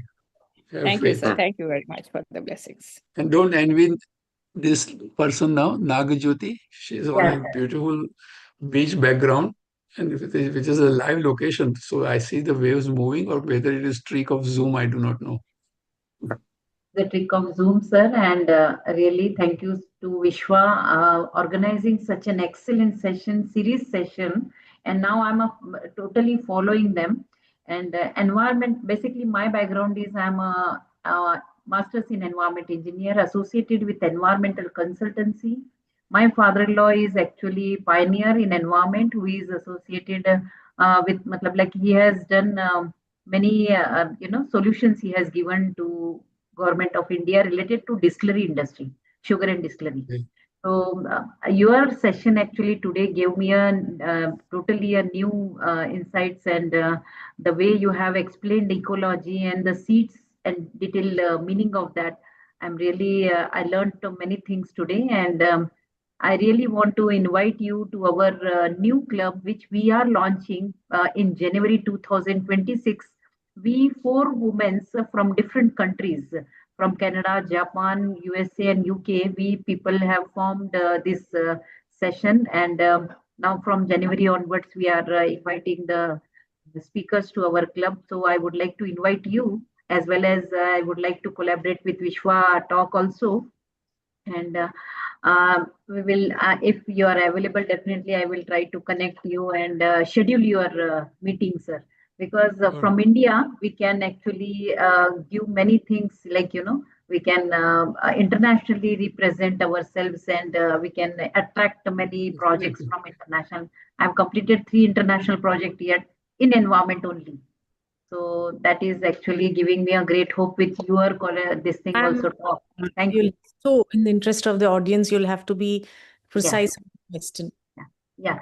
Sir, question is basically, I just wanted to have a comment, and I will collaborate with you this via email. The details I will share there. Thank you, sir. All the best. Thank you. Sir, what do you think of the Incas or the ancient Hindu followers or the Sanatan Dharma followers with respect to the environment? All things are mentioned in Rig Veda, Samveda, and all those things. Rig Veda is the most essential part as far as environment is concerned, I think. I'm not a Rig Veda scholar or Veda scholar myself. I've read parts and bits of it, but it is, I think, even I do not know how old Vedas are, how old Rig Veda is. I don't want to get into that discussion or that. I do want to acknowledge that if you read more, if you understand more, if your mind is open about accepting different contrary views, especially than what one I hold, then one will realize that human being, the Homo genus, which now is known as Homo sapien, is a phenomenon which is only about less than 1 million-year old. So within that, what my answer to your question is, I don't want to get into civilizational knowledge only. I want to get into evolutionary knowledge. So civilizational knowledge, every religion has good things to say. Every philosopher has something to enhance our understanding of the human reality. However, it is this idea that we evolved much before, and there's what we call civilization, what we call Meri Sabhyata, Mera Desh. All these are less than 10,000 years old. And we are basing all our assumptions, all our decisions based on this 10,000 years of knowledge, and have forgotten the larger way our species has evolved. So I'm not diminishing the knowledge that we have, especially during the last 5,000 years or so. But it is not just that. It is a larger thing that if we can tap into those things and make ourselves calm, that is so important. because this noise from outside, from experts, quote unquote experts like me or you or whoever, is creating a lot of noise. We have to relax, calm, and understand that that is why the system thinking is important. We cannot control, we cannot predict. We can take inspiration, we can take information, but we have to understand that we are not in control. Sorry for the answer. I am waiting for the bioengineer here. Yeah. I would like to call you not. I would like to suggest first of all before you say anything to change your title to eco engineer. Thank you, sir. Thank you very much. Sir, I'm very happy, sir, today because I'm interacting different May I people know your in name, please? Krishna, sir. Krishna. Krishna ji. Okay, Krishna ji. Yeah, Where are yeah. you from? Thank you. I'm from Hyderabad, sir, Telangana. Okay. Actually, my father is an farmer. Just I'm professionally, I'm a bioprocess engineer. 21 with 21 years experience, as well as I'm a social engineer. For the Okay. past 6 years onwards, I'm working on the different activities, different activities. So basically, I'm very happy today because I'm going to conduct a seed campaign in Hyderabad, which will be helping this session very much. Because Okay. the entire presentation I was watching and I was taking the screenshots, everything what you are saying, I'm going through that. That is very helpful. God given me this opportunity, taking these notes and everything. And Do you will have you? any specific question? Yeah, and one basically, I'm going to do some seed campaign, sir. So, I need some sort of guidance, what type of seed campaign, how if it should be impactful. Will you please suggest me some? Right. Uh, just a minute. Just a minute, because I need to. I just there is a there is an excellent person in India. I'm trying Oh, to find out his. Just a minute. I'm trying to find out his name here. Uh, oops. Anyway, uh, he is an agro engineer, and he is okay, collecting seeds, original seeds from different parts of India, and he is okay, based in Bangalore. And okay, and what I'm saying is that it is something that um, if I can find, oh God, why? Mandala. I'll just give you, then I'll send to the organizer the link also. okay, sir. Uh, and Prabhakar Rao is his name. Okay, Dr. Prabhakar Rao, okay, sir. Seeds and Bangalore. If you just write these three things in Google, and he Okay, runs an organization called Haryali Seeds. okay. Haryali Seeds. Ariali And seeds. Okay, mm, he is affiliated with Sri Sri Ravi Shankar also. So he okay, does a lot of projects, campaigns on, okay, on farming and seed collection and all kinds of things. So he's, I think, whatever I know about India, there are so many other things. Vandana Shiva's organization in Dehradun. Vandana Shiva is a great author, okay, and sir. Navdanya, Navdanya, something like that. Navdanya is the name of the organization, and she is another great. That organization is another resource for seeds related activities and for green, whatever, quote unquote, sustainable farming and all that. So Okay, these are okay. the two people you Google: Vandana Shiva, Shiva, Navdanya, One. and Dr. Prabhakar Rao and Haryali Seeds, Bangalore. Hari. Okay, okay, sir. Thank Okay. you, sir. Okay, Thank you sir, for for being here, and guiding. I appreciate, and I wish you all the best for your work, for In your Hyderabad, seeds. with this talk, I'm going to start this, sir, with great energy. Good. Thank you, madam. I'm Thank you glad very much. you also are giving me energy. Thank you. Thank you, sir. Thank you. Prashant, please take over. Yes, ma'am. So I have a question. So sort of personal, it puts Are there any more questions? there are some. There are some in the chat box. I'll go to them shortly. I just wanted to understand certain things about how where activism is heading in terms of at least in India. Because while we are talking about Aravallis or anything like that, you see a majority of people who are say saying no to any kind of hyper materialistic urbanization. But at the same time, there are people who are saying we need development. What are you talking about? You should go to some other country if you need develop this thing. So how do you? Because I personally see myself as a pest living on a massive being. I see sun also as a being, Aditya, Surya, whatever. But I see the sun as a being. I see ourselves living on a being. There are some pests that are good for the land, just like in farming, and there are some pests which are just digging, using whatever. Uh, so how do I convey? Because I actively talk on social media or anything in the comment section of many different protest campaigns. How do you deal with such people? How do you tell them the value of, say, development and survival of the species altogether?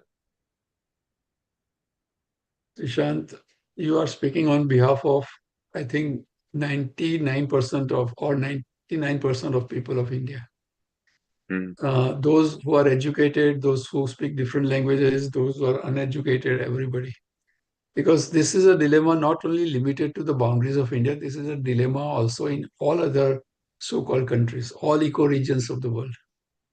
But in some places, the palpability of the issue is like in your face, like day in, day out, every hour you are inside the home or outside the home, it is like hitting you, banging you. So the gravity felt by different individuals is different based on their background and based on the external force that is causing them this kind of thoughts. Uh,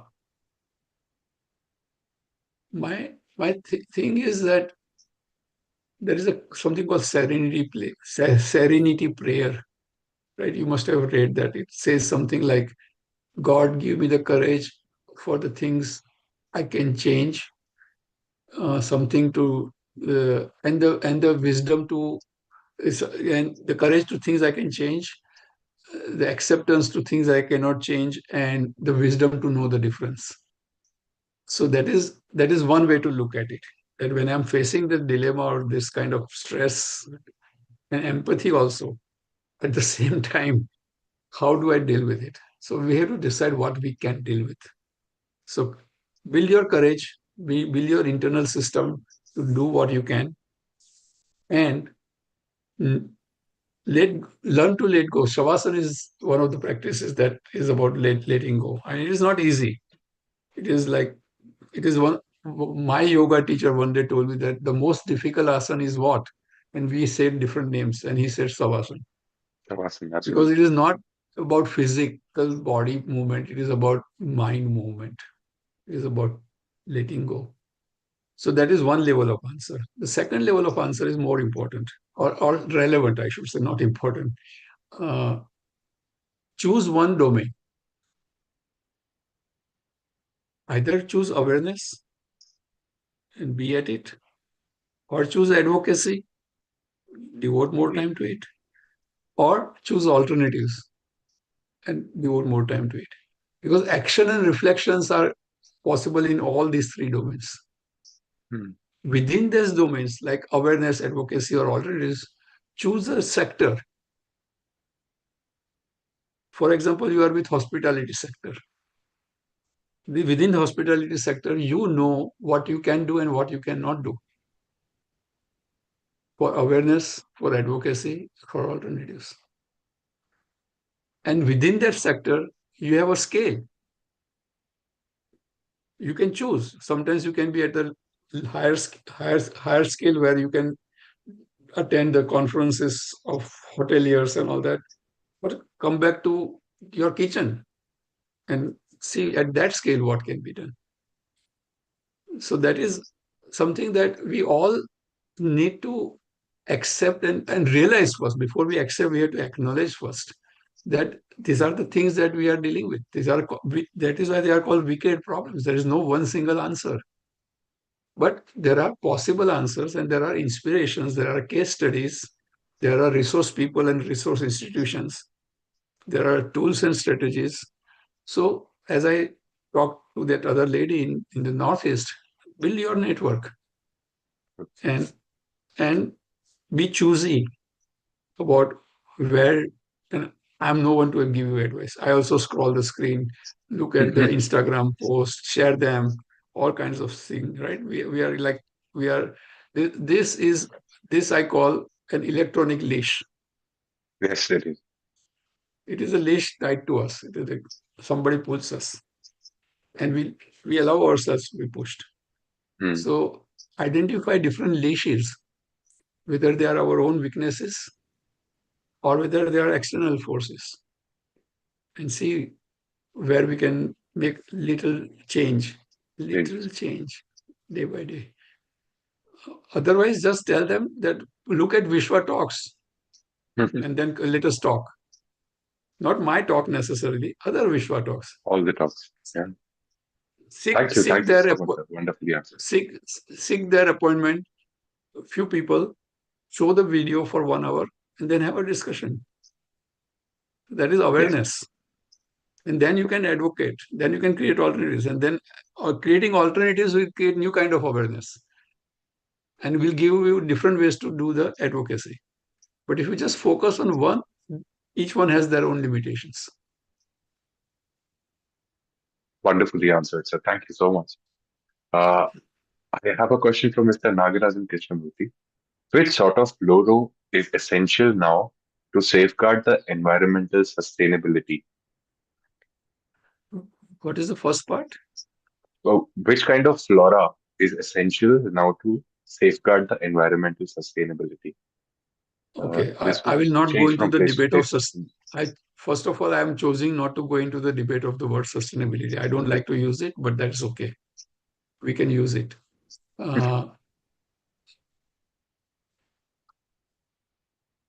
Environmental. If you look at the natural system, which is the environment, I accept the 7 variables. Plants is one of the components. The 6th variable on the pyramid. And plants are like people. They have their own preferences. They have their own friend circle. They have their own families. They have their own addresses. They have their own functions to fulfill. They have their own communication network. No, they have microorganisms and root system where they communicate and support each other. So environment sustainability is not the important thing. Important thing is how do we understand plants in a specific ecosystem, in a specific plot. I had given you the diagram of hierarchies of region to a particular plot. So that particular plot, and then its ecological relationships at different scales. If we know that, and simply put, many people simplify this to this 2 words: use native plants.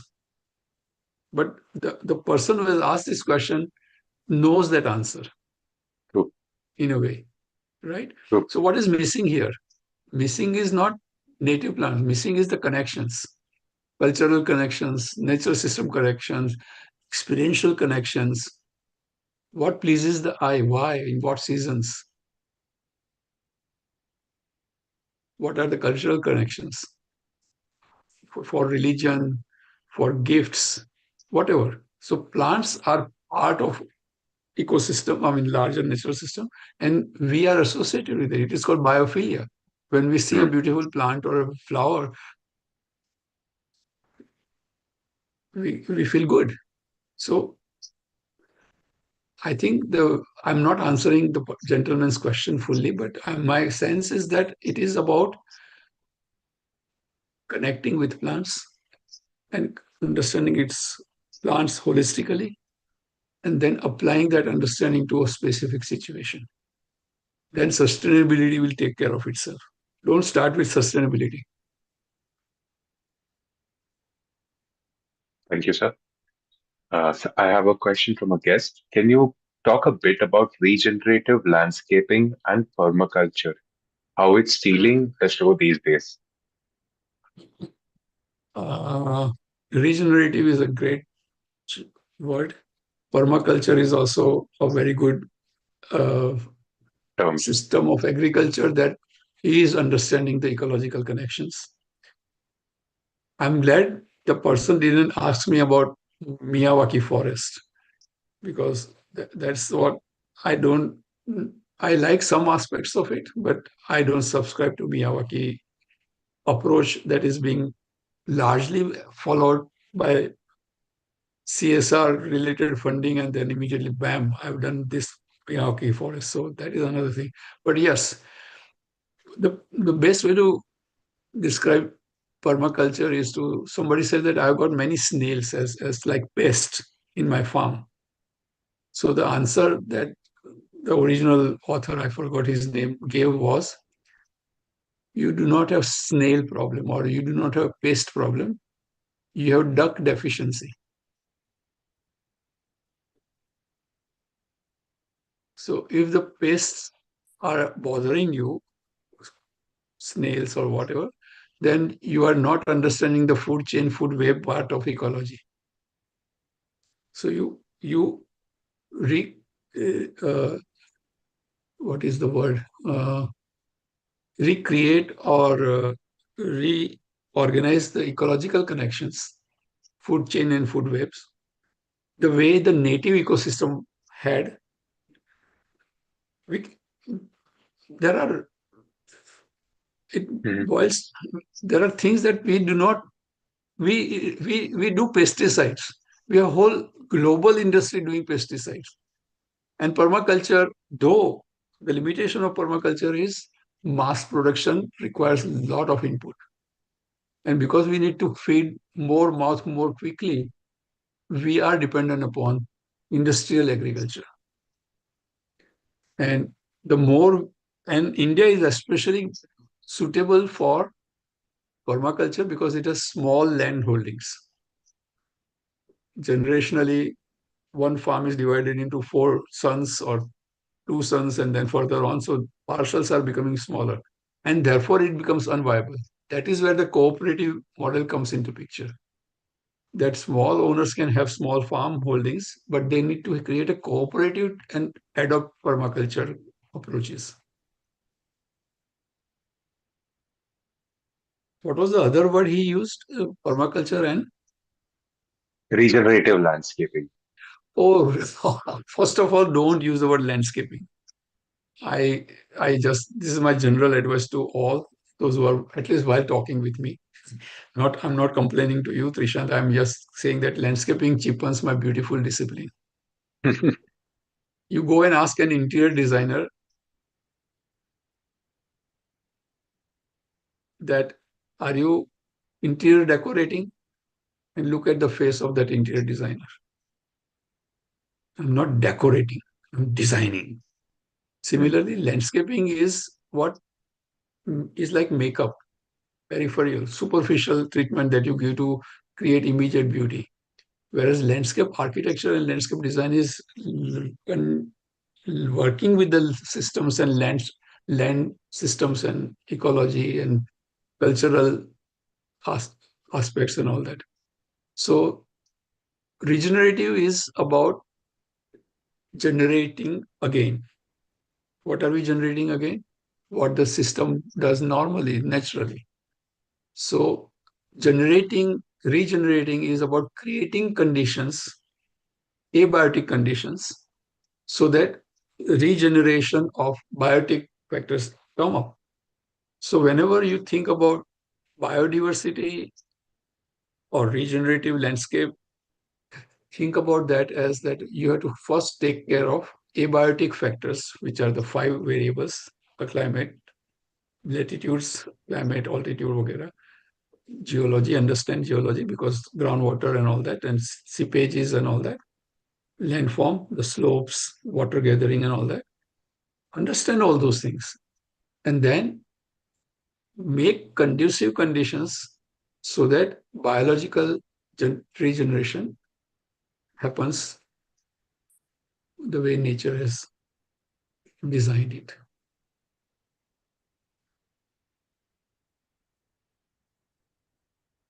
Okay, there's a question, counter question from a guest. Interesting, sir. Could you tell us why you are not a fan of Mr. Miyawaki? No, I'm not a. I'm fan of Mr. Miyawaki. I'm Miyawaki, not a fan yes. of. Doing the same thing everywhere. No. See, I was just going to tell a little thing, and then I said that let me focus on that question. With all due respect to Professor C.R. Babu, who is in Delhi, who is considered to be a Miyawaki expert and other kind of restoration activities, and I respect him greatly. But when people applaud a Miyawaki forest in a dry, arid hill of Kutch, Yes, the northern dry, arid district of Gujarat, one has to pause yes, and question. So it is not about Miyawaki. It is about blindly putting that in all kinds of ecosystems. And that is not C.R. I mean, I'm not talking about Mr. Professor C.R. Babu. He's an elderly gentleman. He's my elder. I respect his knowledge. However, all involved in Miyawaki forest should raise the question, is it appropriate here, or are we just doing this for showing off? true. And if it is appropriate, if the answer comes yes, then do it properly. Do it for that ecosystem. Do not blindly copy the thick multiple species. It is like, what is it called? Some kind of hormones to a 4-year-old child and asking the child to become an 18-year-old Hmm. in 2 years. It is akin to that. Of course, it has advantages, but it should not be something that we should blindly follow. So moving on to the last question. What are the government schemes for maintaining climate-related and resilient eco-environment? Are they relevant? No, we have this whole ministry of what is it? Forest environment and CC, climate change. So for students or for lay people or for experts, go to 3 levels: national level ministry, government, state level government, city level government, or district level government. And they all will have some schemes or projects or policies going on for addressing climate change. At least be aware of that basics. Hmm. Don't assume things that all that government is doing is bad thing or all that government is doing is good thing. First, be knowledgeable about what the government's policies, schemes, and projects are. You can learn from that and then decide whether some experts is agreeing or disagreeing with it to make a suggestion about what doesn't work there, what will work there. So, for example, even before this ministry was in existence or government policies were in existence, we had vernacular architecture. And vernacular architecture responded to local materials and local climate. So, China mosaic terrace flooring is a way to cool your house, but it throws back, just like an AC throws back heat back into the atmosphere. So, we have to not only do climate responsive design, but we have to also do climate responsible design.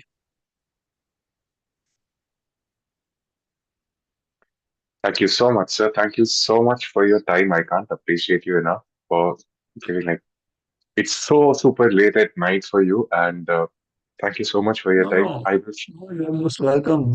Yeah, we have spent two 1.5 hours. hours, 2 hours almost. Yes, I two mean, hours. Yes, 2 hours. from the moment I joined, at least, Yes. and 2 hours. for you, it is 2.5 hours. So I appreciate your patience and diligence. Will you be able to copy the? Is there any guest still here? Yeah, Shivani Yes. M is here. I mean, about 35 people are still here. Oh wow, but Vibhas Chatterjee. Wow.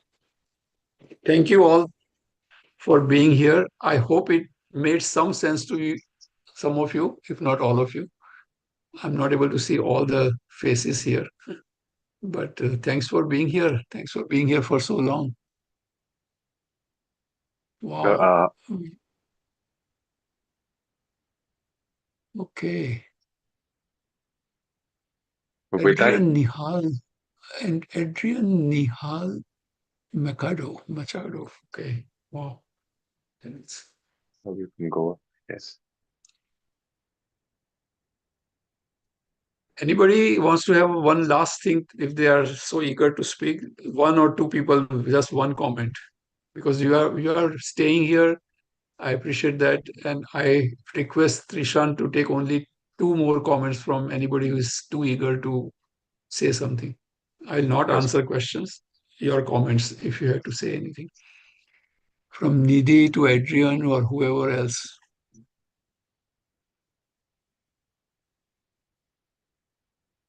There's a lot of testimonials in the chat box.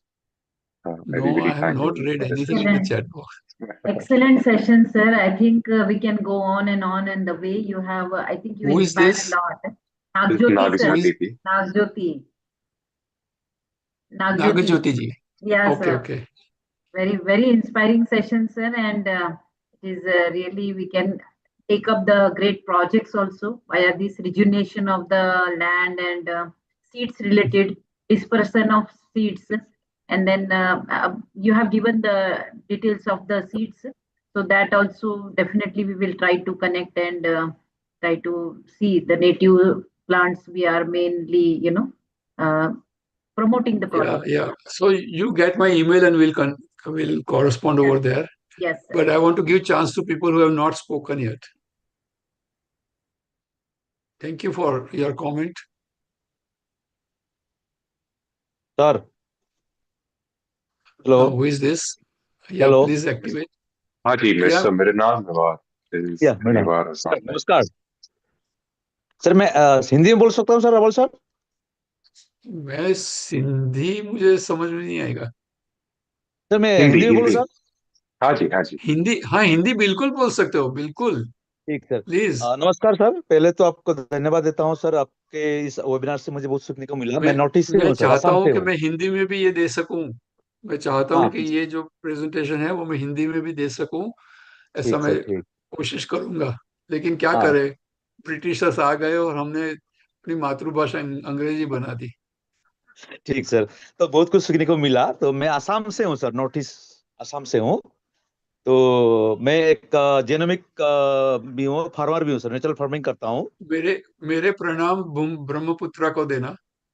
ठीक है दे म- दूंगा sir ठीक है म- तो sir मेरे tribute हाँ भूपेन हजारिका को देना। भूपेन हजारिका और जुबिन जुबिन दा को नहीं बोले सर जुबिन गार्ग को नहीं सुना है, जुबिन गार्ग जुबिन गार्ग नहीं सुना है। he's एनीवे, an artist अब who अब passed अब away recently. आप बोलिए, आप बोलिए, आप क्या हाँ पूछना चाहते हैं? तो सर ये है कि आप कभी भी असम आइएगा सर मैं आपको इनवाइट कर रहा हूँ और आपका ये को टीम को भी मतलब असम में वेलकम कर रहा हूँ सर कभी भी आइएगा जब भी समय मिले सर क्योंकि काम करना है सर आपको तो मालूम ही होगा आपने नोटिस के बाद बहुत बार कहा ठीक है अच्छा लगा तो अरावली की बात भी कहा सर अरावली के साथ हम भी हैं इकोलॉजिकल्स के जो भी प्रॉब्लम्स आ रहा है तो आसाम में भी सर क्या है कि थोड़ा वो ह्यूमन और जो एलिफेंट का सर है ना कॉन्फ्लिक्ट ह्यूमन है ना। ह्यूमन और हाँ ह्यूमन मैं और जानता हूँ। एलिफेंट का हाँ तो बहुत हम्म, बहुत बढ़ गया है सर अभी इधर और ये अभी आसाम तो जानते ही सर पूरा कम्प्लीटली जंगल से एरिया है यहाँ तो और नेचर ने हमको बहुत कुछ दिया है लेकिन नेचर की जो बात हम समझ नहीं पा रहे हैं आसाम के लोग या हो उसमें अवेयरनेस भी नहीं है तो त्रिशान सर को भी मैं बुलाना चाहता हूँ आपको सबको मीडियम को मैं जो भी हमारे को फाउंडर्स है उनको बुलाना चाहता हूँ थोड़ा हम अवेयरनेस करें क्योंकि आसाम को नेचुरली बहुत कुछ मिला है सर तो लेकिन वो धीरे धीरे खत्म होके जा रहा है एक इशू है सर हमारा यहाँ क्योंकि उसको उन चीज को समझ नहीं पा रहे हैं यहाँ के लोग देखो, जैसे कि बहुत एक छोटी थॉट्स सी है बात, सर एक हाँ छोटी सी बात आप शुरू कर सकते हो खुद। हाँ सर हमारी जो भाषा हाँ है ना, हाँ सर। वो बहुत ही, क्या कहते हैं, शक्तिशाली है, हाँ बहुत ही ठीक। पावरफुल होती है। हाँ जैसे जैसे हम वो भाषा यूज जैसे इस्तेमाल करते रहेंगे, एक की बात एक ही ढंग से बोलते रहेंगे, तब हाँ उसका सर। गहरा असर हमारे दिमाग पे होता है। हाँ सर। तो उसका एक उदाहरण जो आपने बोला उससे मैं दे रहा हूँ। आपने हाँ सर। बोला ह्यूमन एनिमल कॉन्फ्लिक्ट, हाँ हाँ सर। तो आपने बोला हाँ हाँ। अब दूसरे 100 लोगों के साथ बात करोगे, वो बोलेंगे ह्यूमन एनिमल कॉन्फ्लिक्ट, तो वो लोग बोलेंगे हाँ हाँ। तो ये क्या हो गया, हमने प्रॉब्लम को डिफाइन कर दिया, हमने सबने स्वीकार कर लिया कि ये इश्यू है।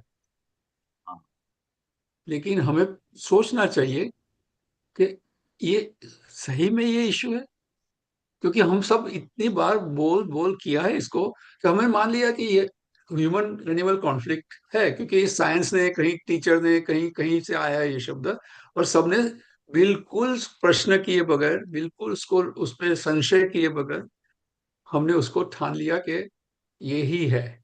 हमने इतनी जल्दी इश्यू डिफाइन कर दिया ना कि अब हम उससे बाहर ही नहीं निकल पाते। हाँ हाँ हाँ।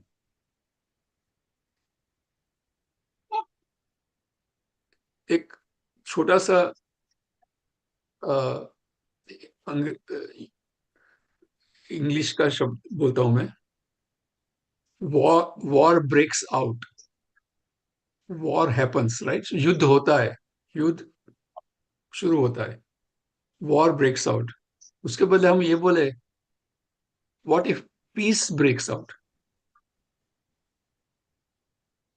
और व्हाट इफ ठीक। पीस फ्लावर्स, शांति उग रही है। मैं ये नहीं कह रहा हूं कि उसके उससे वॉर खत्म हो जाती है, ये नहीं कह रहा हूं, लेकिन हमारी सोच में बदलने आता है। हाँ तो हाँ। Is human animal conflict is a problem, और शुड वी से इट्स सम, कि हमको किसी और तरीके से इसको बोलना चाहिए। वो और तरीका आप आप और आप दोस्त लोग सोचो कि क्या हो सकता है। क्योंकि हम जब तक, ये कॉन्फ्लिक्ट शब्द कितना नेगेटिव है, कितना नकारात्मक है, क्योंकि हम ये नकारात्मक के साथ जीते हैं। सोचना करना सब कुछ, ये हमारी जो स्ट्रगल है वो नकारात्मक के साथ है। कॉन्फ्लिक्ट, अनबन। तो पहले तो हमारे भाषा को बदलना पड़ेगा। हम्म। हमें किसी और तरीके से यदि सोचना है तो हमें किसी और तरीके से बोलना सीखना पड़ेगा। हाँ। तो दूसरा शब्द आया है को एग्जिस्टेंस, साथ रहना। हम्म। तो वो कॉन्फ्लिक्ट नहीं है, वो हमको सोचने को मजबूर कि अब को एग्जिस्टेंस कैसे हो सकता है। हमें वहां क्या होता है, तो ह्यूमन एनिमल कॉन्फ्लिक्ट में हमें कॉन्फ्लिक्ट को कैसे खत्म करना है। कॉन्फ्लिक्ट गलत चीजें नहीं होनी चाहिए, को एग्जिस्टेंस अच्छी चीजें, ये कैसे हो सकता है। और देखो, हमारे पास हमारे, हम जो जानवर हैं ना, जो जिसको हम मनुष्य कहते हैं अपने आप को, वो खुद एक, क्या कहें, सबसे कमजोर एनिमल है, शक्ति में नहीं है, बॉडी में। इसलिए हमने अग्नि ढूंढी, हाँ। हमने तलवारें ढूंढी, लेकिन हमारे पास और भी है यहाँ, जिसकी वजह से हम सहकार ढूंढ सकते हैं, जिसकी वजह से हम कुछ नया करने के लिए अलग ढंग से सोचेंगे। अभी दुनिया में देखो कि कंपटीशन कंपटीशन, ये पूरा ओलंपिक्स, खेल कूद, सब में कंपटीशन। लेकिन अफ्रीका में एक ट्राइब है, वहाँ कोऑपरेशन।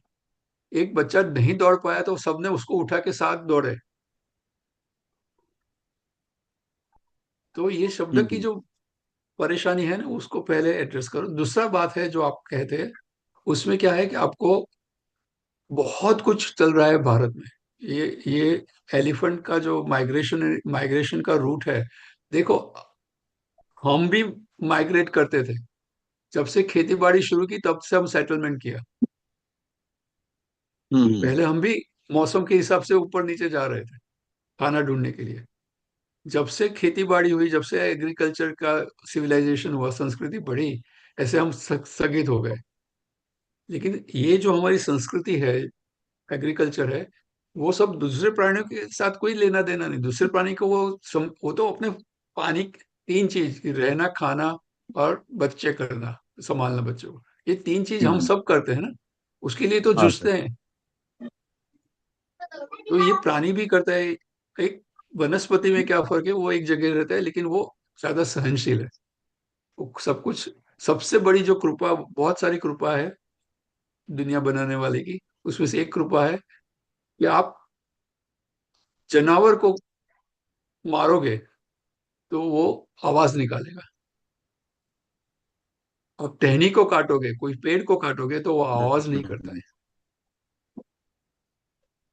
इसलिए हमें उसका दर्द ही नहीं पता चलता है।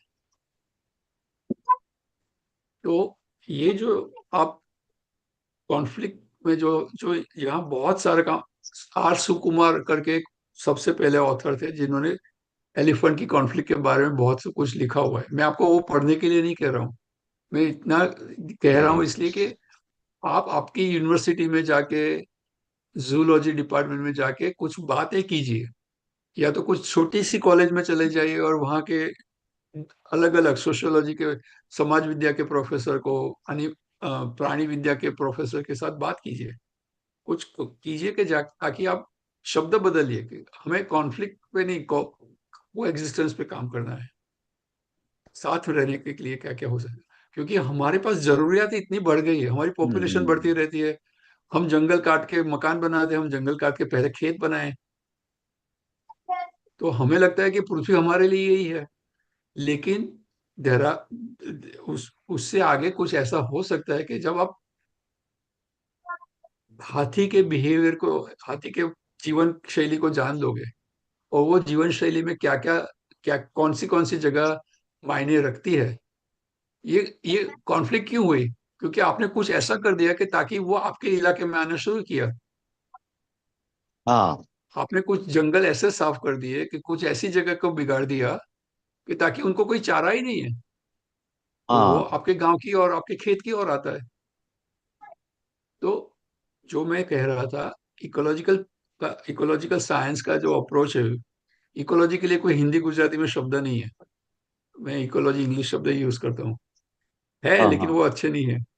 तो हम यदि एनिमल्स के लिए कॉरिडोर डिफाइन करेंगे, उनके पैचेस डिफाइन करेंगे, उसके उसकी उसको छोड़ के हमारा विकास करेंगे, हमारा सेटलमेंट करेंगे, तो कोई अर्जा नहीं है। लेकिन हमने उनके घर को बर्बाद किया और फिर कहते वो लोग हमारे सामने टक्कर आए। अरे भैया, कॉन्फ्लिक्ट हमने शुरू किए, उन्होंने नहीं। हाँ। सही।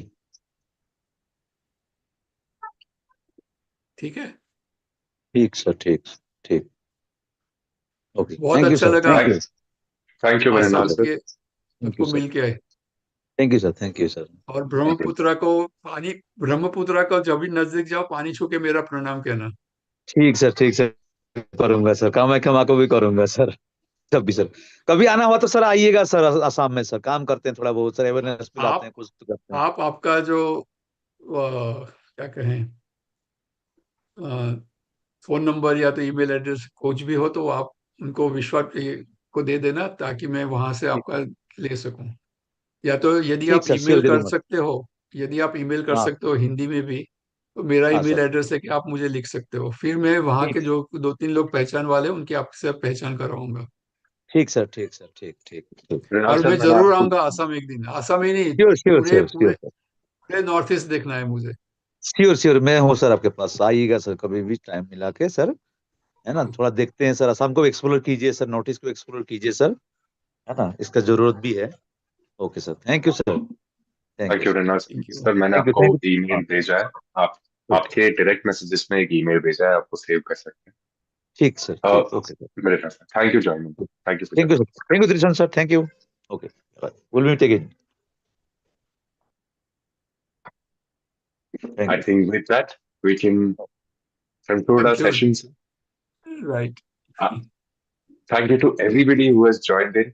Uh, I request everyone to please share there this is a session. There is a मसीहा here. I think Masiam Muhammad ji, thank you for being here. Thanks to everybody who's joined in, and stayed with us till this point. And I'd like to share the session's YouTube live recording saved link so that you can share it with anybody and everybody who will find this session helpful. I think the whole world should find this helpful at this point of time. But please share it with everybody you can personally. Um, Also, like to request Shishir sir, thank you once again for your time. I'm going to project a link on your screen, which is the breakout room link. Um, we can go into this link and conclude the session. I request everybody, all of So, the participants, to join us again next week. And yeah, sir, if you'd like to say anything to the participants. no, I'm just very full of gratitude, and I'm just happy for this opportunity. Thank you, Vishwa Talks, and thanks all the people who made this possible, and thanks to this technology that allows me to talk from the US to you guys in India. Thank you, sir. Okay, okay, bye. ये पूरा chat का कुछ मिले सके बाद में पढ़ने के लिए तो अच्छा रहेगा. Yes, yes, I'll send you the chat box. My team will send in a pura chat ka text to you, and also they can share the Okay, details of the contacts. okay. अच्छा जी. All participants, goodbye. Have a good afternoon. Thank See you. you someday.